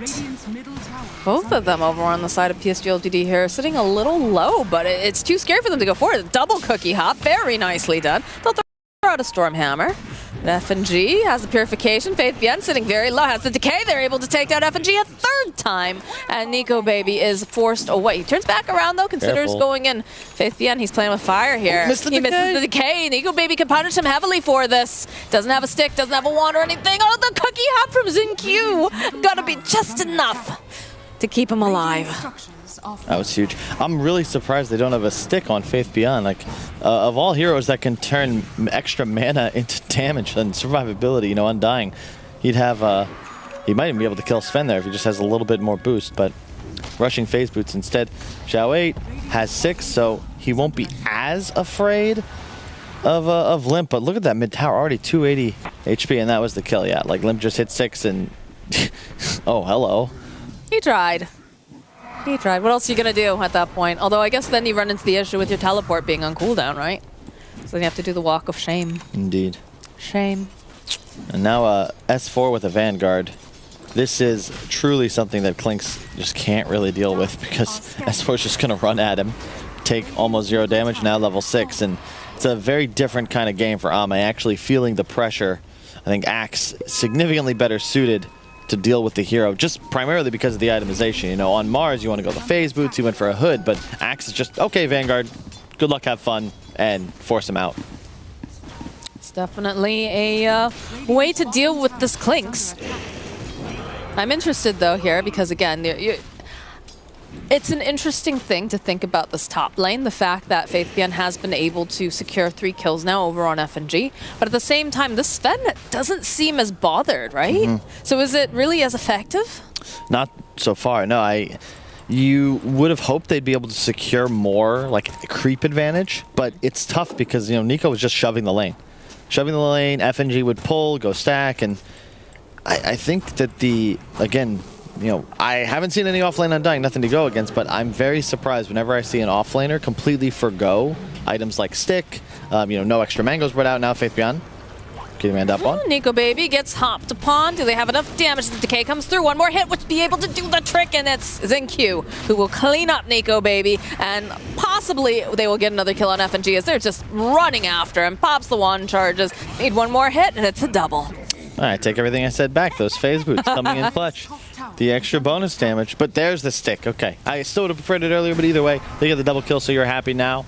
Main issue, though, is that mid lane, they've now lost the tower. Limp spotted the DD, has an Aether Lens complete, and maxed out QW at just 8 minutes into the game. This is scary. This is the kind of Pugna game that we were expecting, because now you've got 2 pretty tanky cores in the side lane, so you just start rotating, spamming blast. How do you fight Pugna right now? Who kills him? Where's the magical threat? Like, he's going to just have a free game for the next 5-10 minutes. You feel like they kind of have to expect this, though. Whenever you see a Pugna come up, especially against something like, an Ursa in the mid lane, he's going to lose his lane. He's going to lose that tower swiftly. So it feels like PSG.LGD, they're a good team. They're a team that's going to witness, or rather recognize, this is an issue, this is how we're going to play. So I'll be interested to see how they adjust on this, because we already know their plan. They want to make stacks. They want Ame to take them. I'll be interested to see then if Alliance can kind of cripple this and, realize he's going to be taking stacks. We need to go over to the triangle. We need to, place the pressure on this particular tower, rotate Nico over with the rest of the team. Very interested to see how everyone adjusts. Indeed. And you see, PSG.LGD, they were ready to defend that. They brought the Undying. had Chrono. It's actually the time dilation that Limp fears most. But nothing doing, so they're forced to now smoke. Look to make a move. It looks like they're thinking about wrapping here. They know S4 is over on the side. Yep. So they're going to look to converge. Pounce forward here. S4 getting some of these stacks up. Cookie hop forward on Faith BN. They even drop the tombstone. And that's a dead S4. But look at this. Look at this invasion. I was talking about this. They knew that he wanted to have these stacks, so they're going to punish them by having these people that are able to have the cleave, take out these stacks quickly. And there's not much right now that PSG.LGD can do about it. I'm thinking all that is huge. And like, there you go. Learn from the last game. Like, you are not about to allow Ame this free triangle ever again. Ooh, and they find themselves Ame over here. That slow coming out from Limp, FNG, and Hanskin getting a little nervous there, I think. Was like, let's make sure that we get this kill. Yeah, but that's like, this is just a huge lead. Like, push out, and remember, this was last pick Ursa. He has no game. I just, it's going to be tough. Like, Ursa of all heroes, like, you don't have a farming mechanism. You can't just go farm Ancients. And meanwhile, Ame, his game isn't great either. Faith Beyond is going to have to do a lot of heavy lifting. And it is a fantastic Undying game, but the question is, will Alliance take those bad fights and allow the Decay stack to overwhelm them? S4, he'll get the tower, but it's looking like he'll pay for it with his life. Second death here for S4. Yeah, but he gets tower. Somebody's got to die on the side of Alliance. Like, they're playing 3 lanes and the jungle. It is very difficult to get away with that. I mean, it's just providing even more space. Like, Limp is just, he's sitting very pretty right now. Nico Baby's allowed to hit all the creeps that he likes. I think that's perfectly fine. Does hurt a little bit because I'm sure, you know, S4 did not want to die. Would love to, oh, he does have the Blink Dagger here, so. Great vision from this ward. This positioning is, look for the opening. Why? Holding in place. There it is. The Mortimer kisses. They've got their attention on some bigger fish here. They want Limp. Don't quite have enough damage, though, as he gets that drain off again, and they'll get the kill on Y. Hanskin, though, to fall. S4 going in with the call. They've got the Decrepify. They're just going to hold in place and get a dunk off. That's a dead Zinq. That's a cute idea from PSG.LGD, but there's just not nearly enough damage. Like, why? Click on him. He's got brown boots. It's like the time dilation wasn't effective yet. Limp hadn't cast a spell. And yeah, you've got the kisses, but you know, no other damage whatsoever. Zhao Wei and Ame were just happy to get a little bit of space on the side lanes to farm creeps. They're so far behind. And Nico wasn't even there. He's still just hitting creeps. Now gets the Ancient stack of his own. This is a much more comfortable game for Nico Baby. He's got the power of Limp, honestly, just really kind of holding his hand and saying, don't worry, buddy. I will take care of it now so you can take care of me later. I also just feel like it's a lot more comfortable watching him play Sven than Dusa. Like, Medusa just doesn't seem... You know, Nico's a talented guy. I want to see him on a hero that can actually create like game impact. Whereas Dusa, you're just relegated to like triangle. Like you're in second grade geometry. There's the call, the swoop forward, the sunray, the hits, and a dead dead courier as well with a decent amount of loot on it. That was his Maelstrom, dead for 2 minutes. That's huge, actually. Pick. I love this item, I swear. Why jumping forward? Immediate egg comes off, though. They don't want any sort of Chronosphere, anything locking them into place. And it's just a dead Y. You get Tombstone. I don't know. Fabian, what was happening over there? It was the life there. Thank you. Too many fights going on the screen. I mean, it's an AK gold lead. Whenever you see a game, 8,000 gold. Look at it's 8-7. But They're Dota just playing the map. Yeah, very efficiently. It's not about hero kills anymore. No, it's Creep not. wave, Oh, power. Zhao is forced to pop the enrage and run away. Ame's thinking about it. Has to be careful though. Cookie hop forward. There is an S4 nearby though. Hanskin taking a lot of damage. He is going to fall. Body blocked into that last barrage, it looked like. Nice kill. You need those on the side of PSG.LGD, try and recover. They're getting up to a point where they'll have some items. The Maelstrom will be for the Clinks as soon as Courier respawns, and Zhao 8 narrowly approaching the defusal timing. It's going to be big. FNG just happens to be in the wrong neighborhood. He goes for the Guardian Angel, though. They'll follow up with the Chrono, but you can't hit anything when the GA is up. Although you can hit them with magic, so there it is. But the follow-up here from S4, they get the hits off over onto Ame. They're looking for more, but the teleports are coming out. S4 trying to run. Doesn't have much armor left now. He's forced to just try to buy time for Nico Baby as he goes right back to hitting creeps. Yeah, Limp had unfortunately just TP'd top. You figure, he gets the BOT so he can stay involved globally, but unfortunately had just moved to the other corner when that engagement went down. Have to be careful. Faith Bien joining with Y Hanskin. He's slowed quite a bit. He doesn't have the egg, so he is going to get scrambled. That Stormhammer coming in slows down just a little bit, but CLGD has to be happy with that quick pick-off here. It's wild to me that PSG are able to do this sort of thing. Like, I'm just thinking, like, wow, they're so out of this. They're done for. How in the hell are they going to find kills? Then they get the pick off mid, they get another one, and then a great fight. Excellent Chronosphere, and the time dilation's been on point. Yeah, 10 out of 10 on the net worth chart, but Faceless Void with max time dilation is still incredibly impactful. And Alliance just have to shape up a bit. Call not even able to get the dunk off because Lip kills him too quickly. He just wanted the diffuser, but he got it. It's worth. I like this build. This is something I see tops do a lot, just a null, Aether, bots, Octarine. Feels really nice. More tower pressure. You get 100% uptime on the ward, and your decrep is very nice. Yep, big damn.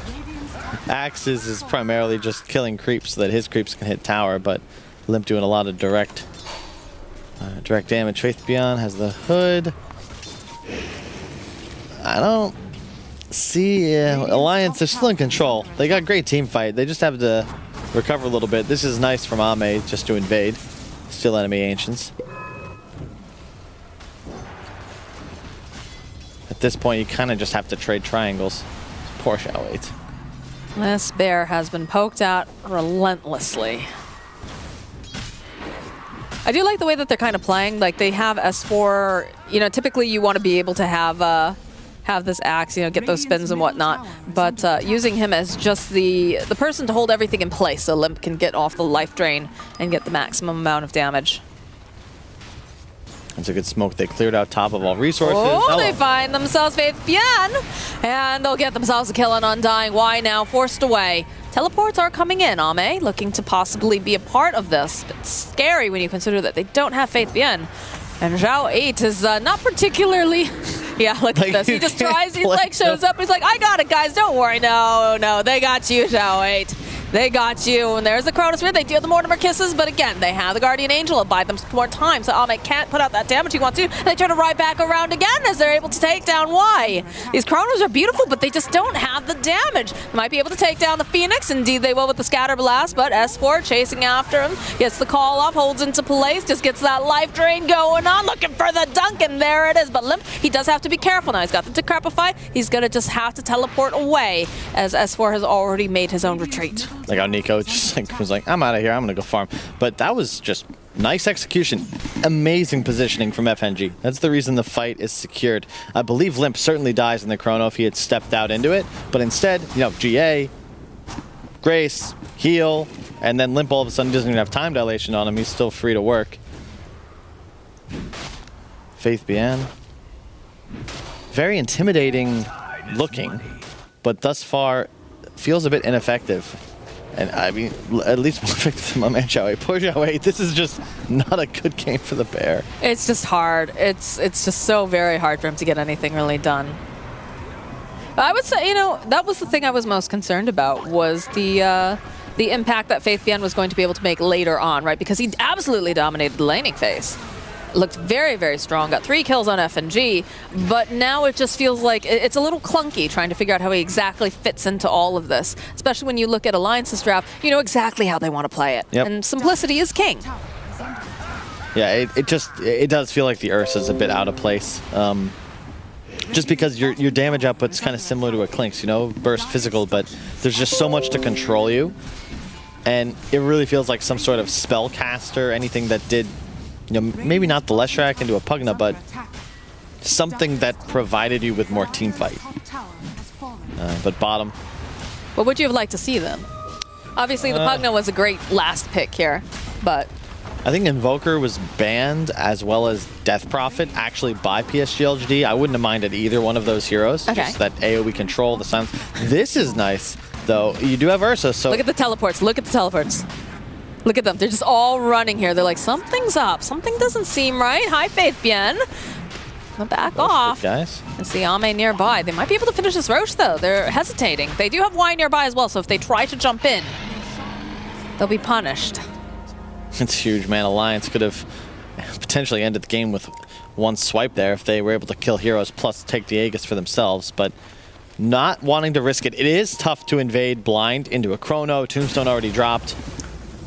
Oh, okay, we're diving. Yeah, we are definitely diving as we go right on in. This Blade Mail is doing a decent amount of damage against this Ursa. Nico's pretty far in. He has the BKB Chronosphere coming out, and he's got the egg going, but he just doesn't have enough attack speed here. This is going to be an egg that's going to pop as they'll get the kill on Y.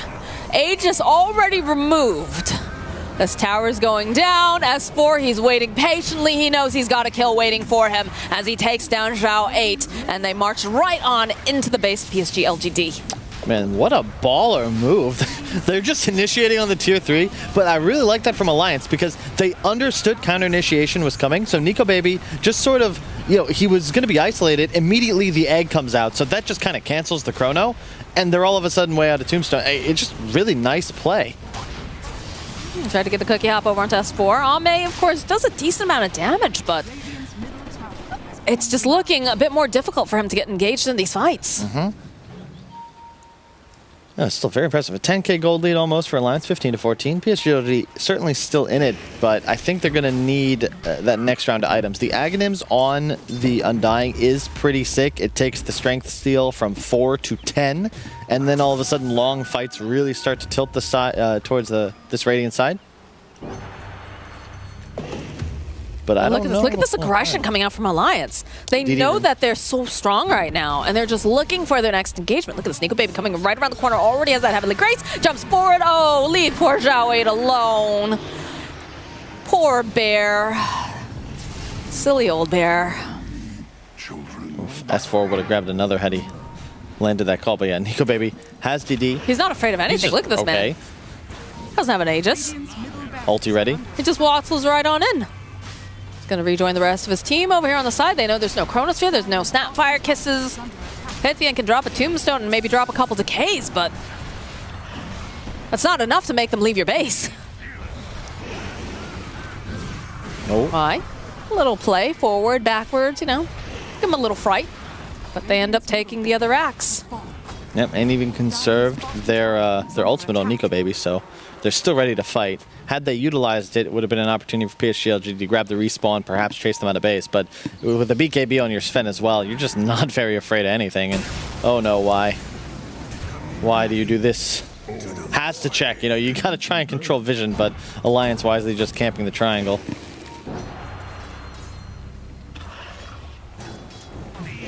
Yeah. I don't know how they stop this right now. Like, you can see Ame is just trying to push out some waves here. Nico Baby leaping right in.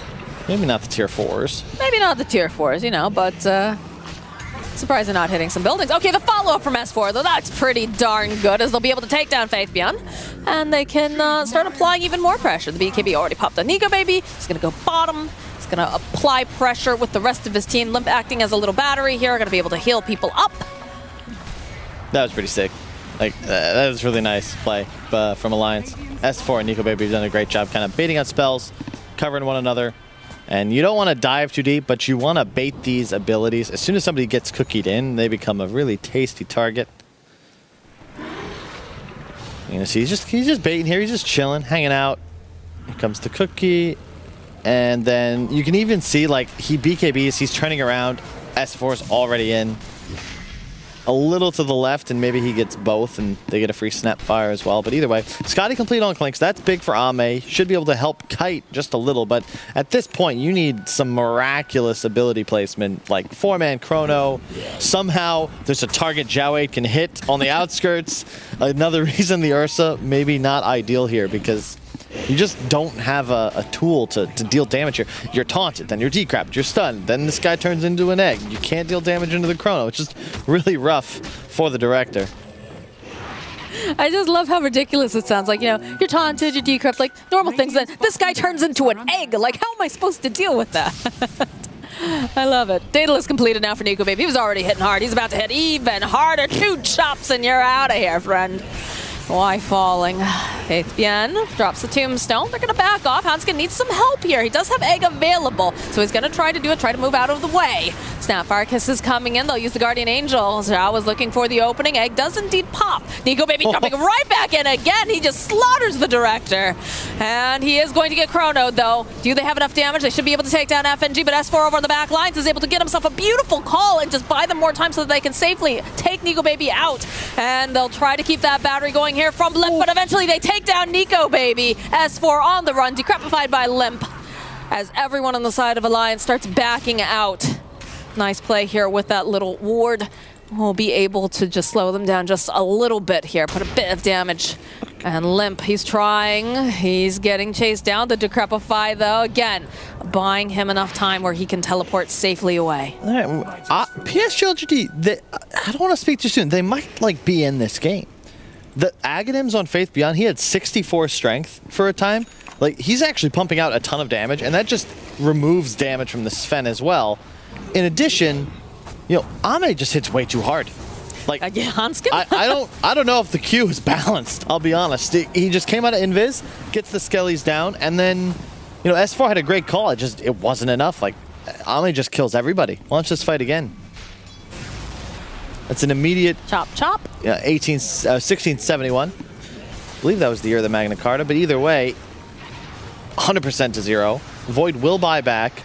Nice initiation from Zhao 8, forces the egg, and then pops ulti, so it doesn't take too much damage. The GA utilized maybe a bit early as well, because now they don't have it for the chrono, which is going to come in momentarily. But just watch Ame, pumping in damage. Like, he's hitting Sven, he just straight up kills the Omni Knight. He's like, all right, maybe S4. How much more they would have done if S4 hadn't gotten that call right then, yeah. That moment. That was actually so well played.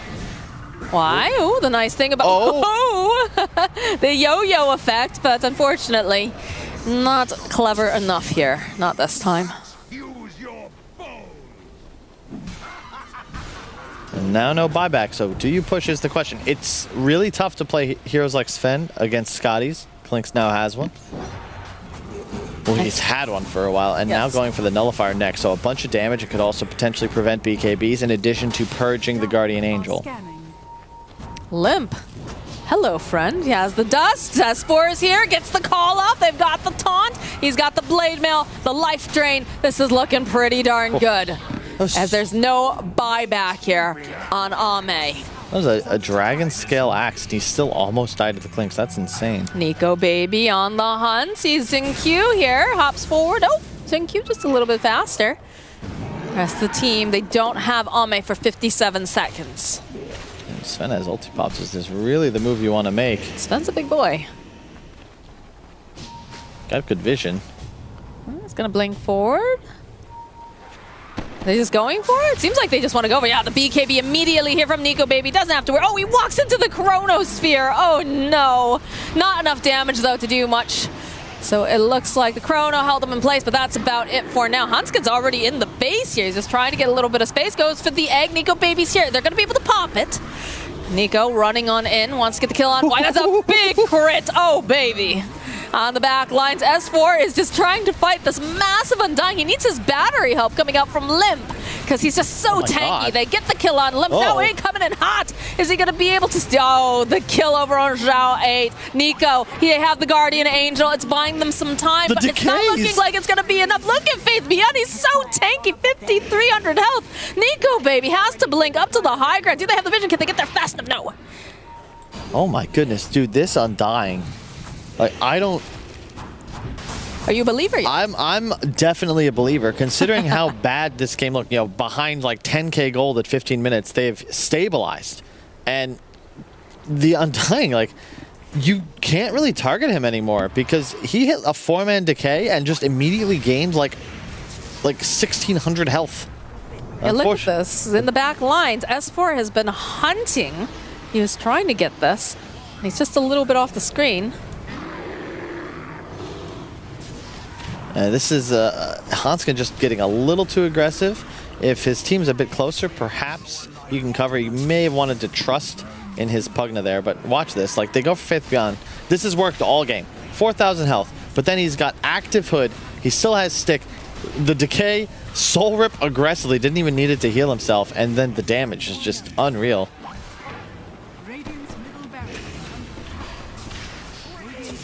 And if they, oh man, this Decay just a little off, otherwise they get that kill. Would have been really nice to take out this Sven. They do have the Aegis online though now for the Clinks, so he's got to be feeling a little bit better this time for PSG.LGD. Yep, and the shard given to... that is nice for the Flash Golem. Yeah. They have one now on the Snapfire as well. So the point blank Scatter Blast will now stun. Anything they can do to try to lock down these heroes. They're just being allowed to kind of skirt around the edges. A lot of this as well is, you know, yeah, he's died a couple times to some crits, but as far as game impact goes, I feel like Faithless Void, the jump forward from DD. S4. He's going to get decrepified. Limp waiting over on the back line. Nice Chronosphere coming out from Y. This is going to hold them in place, so it'll allow them to finish up over onto S4. Snapfire Kiss is coming in perhaps a little too late. FNG, though, with the Glimmer Cape, they have the vision, they have the Sentry Ward. Can they get the final hits off? No. FNG is going to survive, but look at this. Look at the rest of the team. They're on the way. Nico Baby using those spider legs, turns around, chops down Y. But Faithian, he's a big tanky boy. He's got the whip. He's saying, come back here, FNG. We're not ready to get rid of you just yet, but can't quite find him. Look at this guy. Yeah. I know he's dying a bunch, but I was just about to say, like, why on this Faceless Void? You won't find many 5 positions to have more game impact with less net worth. Like, this time dilation, he's getting sick chronos off. And yeah, Alliance, I think they're going to make a smoke move. Indeed they are. They still have their big spells. They know there's no chrono. It'd be a great window here. I mean, Wise, the way that he's performing, you know, even just with like the Chronosphere, right, is very similar to something like a Clockwork. It just takes a couple heroes out of the fight so that, you know, they can't do anything. Nico Baby signs himself a Snapfire. Goodbye, Grandma. No buyback.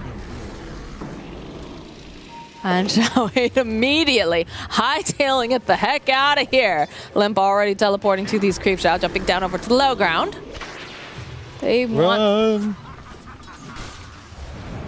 Need to push out the lane here. It's so... What a good shot. Ame doing a lot of damage here to S4. Now he's going to go on the retreat. Yep. Went for the BKB before Nullifier. I think I like it here because Decrep offensively would have been annoying. The Fire Spirits, it's just tough to play properly. This ensures he'll be able to position effectively, allow the Chronosphere to provide a lot of the control. And yeah, it looks like the Shard, primarily for Clinks, you need it, just so you always have the Death Pact. Nico Baby. He's got a spider like BKB out. Ame, though, jumping over onto the back lines. They don't quite have the vision, though, as he has the Glimmer Cape and the Force Staff. S4 has to be careful. He's going in for the call. They have Limp over on the high ground. They're trying to just take out the Faceless Void, and they will be able to do it with a big dunk. Faith Bien, though, he's very tanky. Nico Baby throwing out the stun. Zhao 8 forced to run away. And they have this Brain, though, coming out from Limp, doing a decent amount of damage over on the back lines. Again, Zhao 8 to fall. Ame, though, still putting out a lot of damage. S4, he's got to be very careful. Just moves off to the side again. Limp doing the little battery dance that he can do as a Pugna will be able to ensure S4 is still part of this fight as they go in again with that Storm Hammer. They've got some of the damage. Do they have enough, though, is the question. Why? He does have the Chronosphere if they need it to just try to disengage, but he's got to be very careful. Nico Baby just chopping them down into pieces, breaking those bones apart, and it looks like they'll finally be able to take out the Aegis the first time, but he's coming up a second. There it is, the call, followed up here. Y trying to find the angle, trying to figure out what's the best play here. S4 taking a lot of damage. They have the Decrepify, the little battery coming out, but they grab up the Pugna, but they have the Guardian Angel. Faith Bien finally falling over here. FNG, he's next to go down. Q will also fall. Ame, though, he also gets murdered as Y gets taunted up, held into place, and just sucked dry. Nice fight from Alliance. Really good usage, just kind of kiting around, ensuring that they got on top of Ame, but more importantly, there was no Snapfire for that initial engagement. LGD playing with just 4, he pretty much respawns, TPs, dies again. Clinks has bought back, but now the net worth disparity is insane. And Sven, you can see, yeah, Clinks can kite, but if you actually get up close and personal, like Ame cannot go toe-to-toe. And I love that. He went for the stun duration instead of the God Strength, because he just needs people to stand still so he can hit him. In place. That's been the name of the game for Limp this entire time. That's what S4 has been used primarily for in the early game. Look at this damage, though. has fallen. That's Rax number 2. No chrono, and yeah, Limp, just keep pushing, keep getting stuff done. I like the stacking CDR with the quickening charm, so he's very happy as a pug. And you can see the blast on what is that, like a 2.7 second CD? No, just 3 flat. I mean, all eyes were on Limp this game, and I would say he has definitely exceeded those expectations with the way that he has played. Oh, for sure. He had 5-1 and 19. I think the one death was just to a chronosphere where he got all in, so he's got to be happy. Going to have the Hex finished up soon. Do they just, again, they need more control. That was what was missing, and this pesky Void will have some serious problems if he tries to leap forward any longer. 0, 13, and 12 on the Void, but don't let the score fool you. He has played quite well. Bit of a stun here over onto Nico Baby. He's got the BKB, though. FNG is here to save him. S4 following up, has the call. And they'll do a decent amount of damage over here. The egg actually forced out here by Ame. Zhao 8, he should be able to get the kill on the Phoenix. Nico Baby now forced to run away. FNG will fall. S4 already popping that BKB, has to be careful. Cookie hop forward. Again, he has the BKB, but they're just hot on his heels. I don't think S4 is going to be able to survive this. It's going to take something short of a miracle. And unfortunately, the gods aren't listening today for him. Man, PSG, they just keep finding these openings. It's unbelievable. Like, the damage output, you saw, like, Nico Baby, he just had to run from Undying Snapfire, like 2 decays, and he's like half his health is gone. That's a tier 2. That'll open up the outpost. I mean, not, bloodied, beaten perhaps, but not out. Their base is in trouble. But Faith Beyond now with the Blink Dagger, like, what a boss. Even if they lose this game, I think Core Undying certainly has something to it. Like, look at this damage. Any follow-up, any kind of stun, if Zhao 8's closer, that's just a kill. I'd laugh too. He's having a good time here. I'm going toe-to-toe with the enemy Sven, who has near twice my net worth. I think what it comes down to for Alliance is they have to be the ones who engage first. Because I would say S4 is so incredibly key to being able, especially if you get more than one hero. Yeah. Obviously, you've got high priority heroes, but if he can get multiples, and also if Nico Baby can find a stun opening, that just solidifies them the fight, it feels, most of the time, because that allows Limp to sit back. He can go and put out that heal. And you saw the Observer mouse over. The talent's acquired. Yes. 1.5 second on the Decay CD. So now it's with the Charm picked up, 2.2 seconds on a 10 AoE strength steal. So if you take these fights and they last too long on Alliance, this Undying will suddenly have like 10,000 health. Your heroes are going to be in big trouble. Zombies galore. Going for the overwhelming blink. Oh, if they can pull this off, now a Prism, even better. More CDR. Or are we going to get a fun Kyle betting thing? Are we going to wager something if they can pull this off, Kyle? No. I've learned my lesson. I like my hair. I like my clothing. I am not going to wager anything on my body. Alliance, though, they are wagering on this smoke. They're going to move forwards into the enemy jungle. There's only the 1 Rax remaining, and PSG.LGD, they are playing quite conservatively. They'll smoke up themselves. Too. Yeah, Roche spawns in a minute, so they want to take control. Basher online for this Ursa Bear. Working towards getting that nullifier now on Clinks. So high ground to low ground, though. S4. Hello. Smoke. Breaking. Finds himself an Ame, but the Chronosphere with the back line from Y is going to be able to hold 3 of them into place. Faith Beyond getting these beautiful, beautiful decays. It's looking a bit scary right now. As Alliance. Nico Baby is just on an island all alone. What? Too aggressive, perhaps? Or just didn't realize the rest of the team couldn't move forward? Don't walk up the high ground with no vision. It was on my Spotify earlier today. Stuck in my head. Alliance, though, they weren't listening, and they go straight up into a yet another insane Chronosphere from Y. As you said, Faith Beyond getting insane decays on the high ground. Like, you just can't do that. Like, yeah, I know you got a huge lead. They have no vision. They're just walking up the hill. Yeah, nice initiation from S4, but an excellent BKB. And yeah, like, of course this is going to happen, though. And they actually did. Zhao 8 was able to deal damage into the chrono of how it was placed. So they end up killing off the Phoenix. And Roche is spawning. Roche spawning in 6 seconds. And Nico Baby is like, ooh, I don't know. 6k gold. Like, the game is even. Here's Roche. What's he got? A free Aghanim Scepter for somebody? I don't know, Mark. It's getting scary. Alliance, you were supposed to teach Liquid a thing or two, not learn from them. It's a pretty impressive couple team fights that we've seen taken by PSG.LGD. This is, Alliance, they had him on the ropes for sure. early on. You could see that Ame was just, you know, held back. But they do end up giving him the Burning Army here. And he'll be the one to receive the Ags. I have to say, the impact of Faith Beyond's Undying and this Chronosphere is coming out from Y. They're just so important. Yep. So integral. The Void support is sick. Like it is just really fun to watch, and this guy certainly knows what he's doing. And just wow, they have a gold lead now, Moxie. And this is historically, you've never been able to count out like there's this old, I think it's an ROTK line about how advantage is nothing, can you high ground? And when it comes to PSG.LGD, all throughout their history, like they're not going to give you the win. They're on the ropes, but like none of the fights they took were just bad. Like they didn't bleed kills.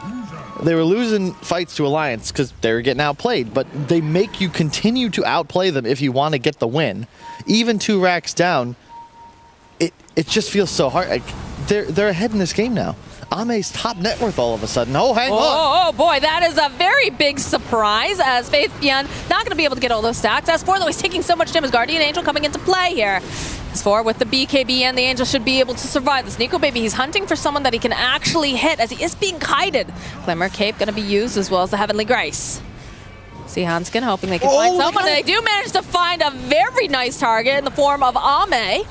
He's alone. He is alone. He's about to be coming right back up again, and he's not going to be as lonely because he's got a lot of, well, maybe not friends, but people around him, and then he's just going to be dead. No buyback on this Clinks. He has it in 30 seconds, but I guess apologies for the jinx, and you're welcome, Alliance fans. They somehow find an insane team fight. Great positioning. They had vision, 3 wards surrounding the battleground, and they just blew up the Undying. How much health did he have? 3,000 health, but apparently just not enough armor. He got exploded, obliterated, no decays able to be utilized, and yeah, maybe you just go throne here if you're Alliance. They do have a Chronosphere from Y if they want to try to just buy a bit more time, but it's not going to be enough time, I don't think, here. Look at this. Fortification will come out. They'll have their Clinks soon. No, they won't. He doesn't have gold. Who cares about the cooldown? He has no gold for buyback. That is he's got to like drop items or something. Nico turning back around. S4. Y looking for the opening. Does manage to Chronosphere 3. Again, buying just a little bit more time, but it's just buying time. That's all he can do is use it as a way to hold people into place. They do manage to find Hanskin over Faith Beyond. It's just a very tanky boy smacking away over here at Limp.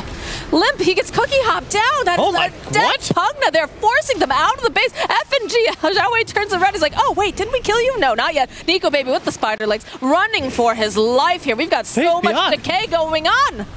Faith Beyond is a big boy, 6,800 health. I need... And Nico Baby, he just... Or S4, he just has to run. I need a replay and a DPS meter. Holy shit. 5,000 damage dealt. I feel like he did the brunt of that in like 3 seconds. And Ame's still dead. Alliance just got wiped. 4 against 5. Okay. Undying Core. You've seen it here first, ladies and gentlemen. And let's run it back. All right, here we go. Damage breakdown. For Shao 8. He gets hexed, but I guess he's just a distraction, right? Nice Chrono comes in, and this is like, it's still all looking fine, right? No big deal. Right, we're okay here. And then all of a sudden, here comes Faith Beyond. Here comes the big boy. Like, Hanskin legitimately exploded. A great scatter blast there from Jin Q. The stun prevents the egg, but end of the day, just unbelievable amounts of burst damage from heroes you really don't expect it from. I love Dota. It is a hell of a video game. I love seeing new stuff, especially, you know, I'm not even sure if it's necessarily like something even patch related here. Sorry, diving a bit deep, but seems to have the backup as the pressure is on. Why? He's gonna keep skirting back and forth here. Does have his Ags completed. Yeah, gotta be careful. No Chronosphere. No Tombstone, no Burning Army. So if you're PSG.LGD, reset. So far, Vision has been the true king of this game. Both teams finding good opportunities when they have control of the areas in advance. And a Faith Beyond, he has the Aeon Disc now. Pre-pop ultimate. Unlock. Nico is nearby. Nico's pretty far forward here, though. Yeah, nice cookie hop away. Spider legs. Nico, he's hungry. Gotta get the Smells blink. blood in the water. Get He out. wants it. Cannot get there fast enough, though. He's going to back off. That was huge. No buyback on Faith Beyond. If he died there, that was trouble. Well, they were trying to see if they could take some damage over here onto Zhao 8, but again, they have Ame here.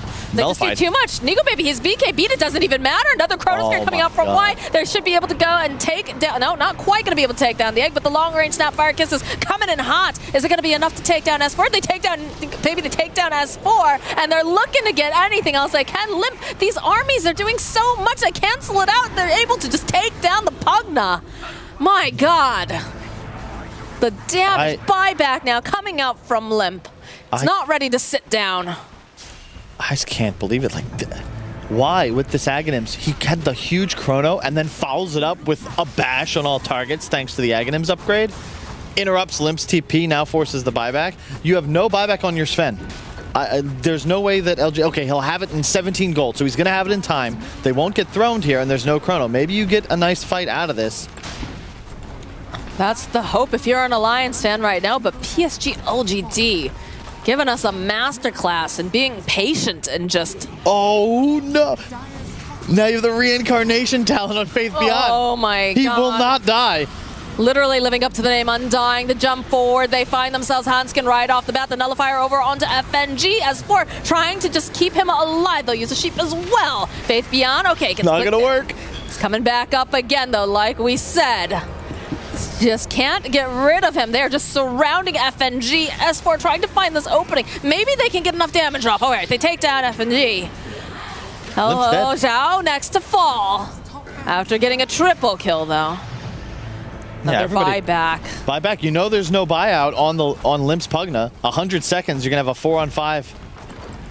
No gold for it on FNG, so it's a 3-on-5. Chrono in 30. Ame starts to hit throne. Yeah. No reason for him not to right now.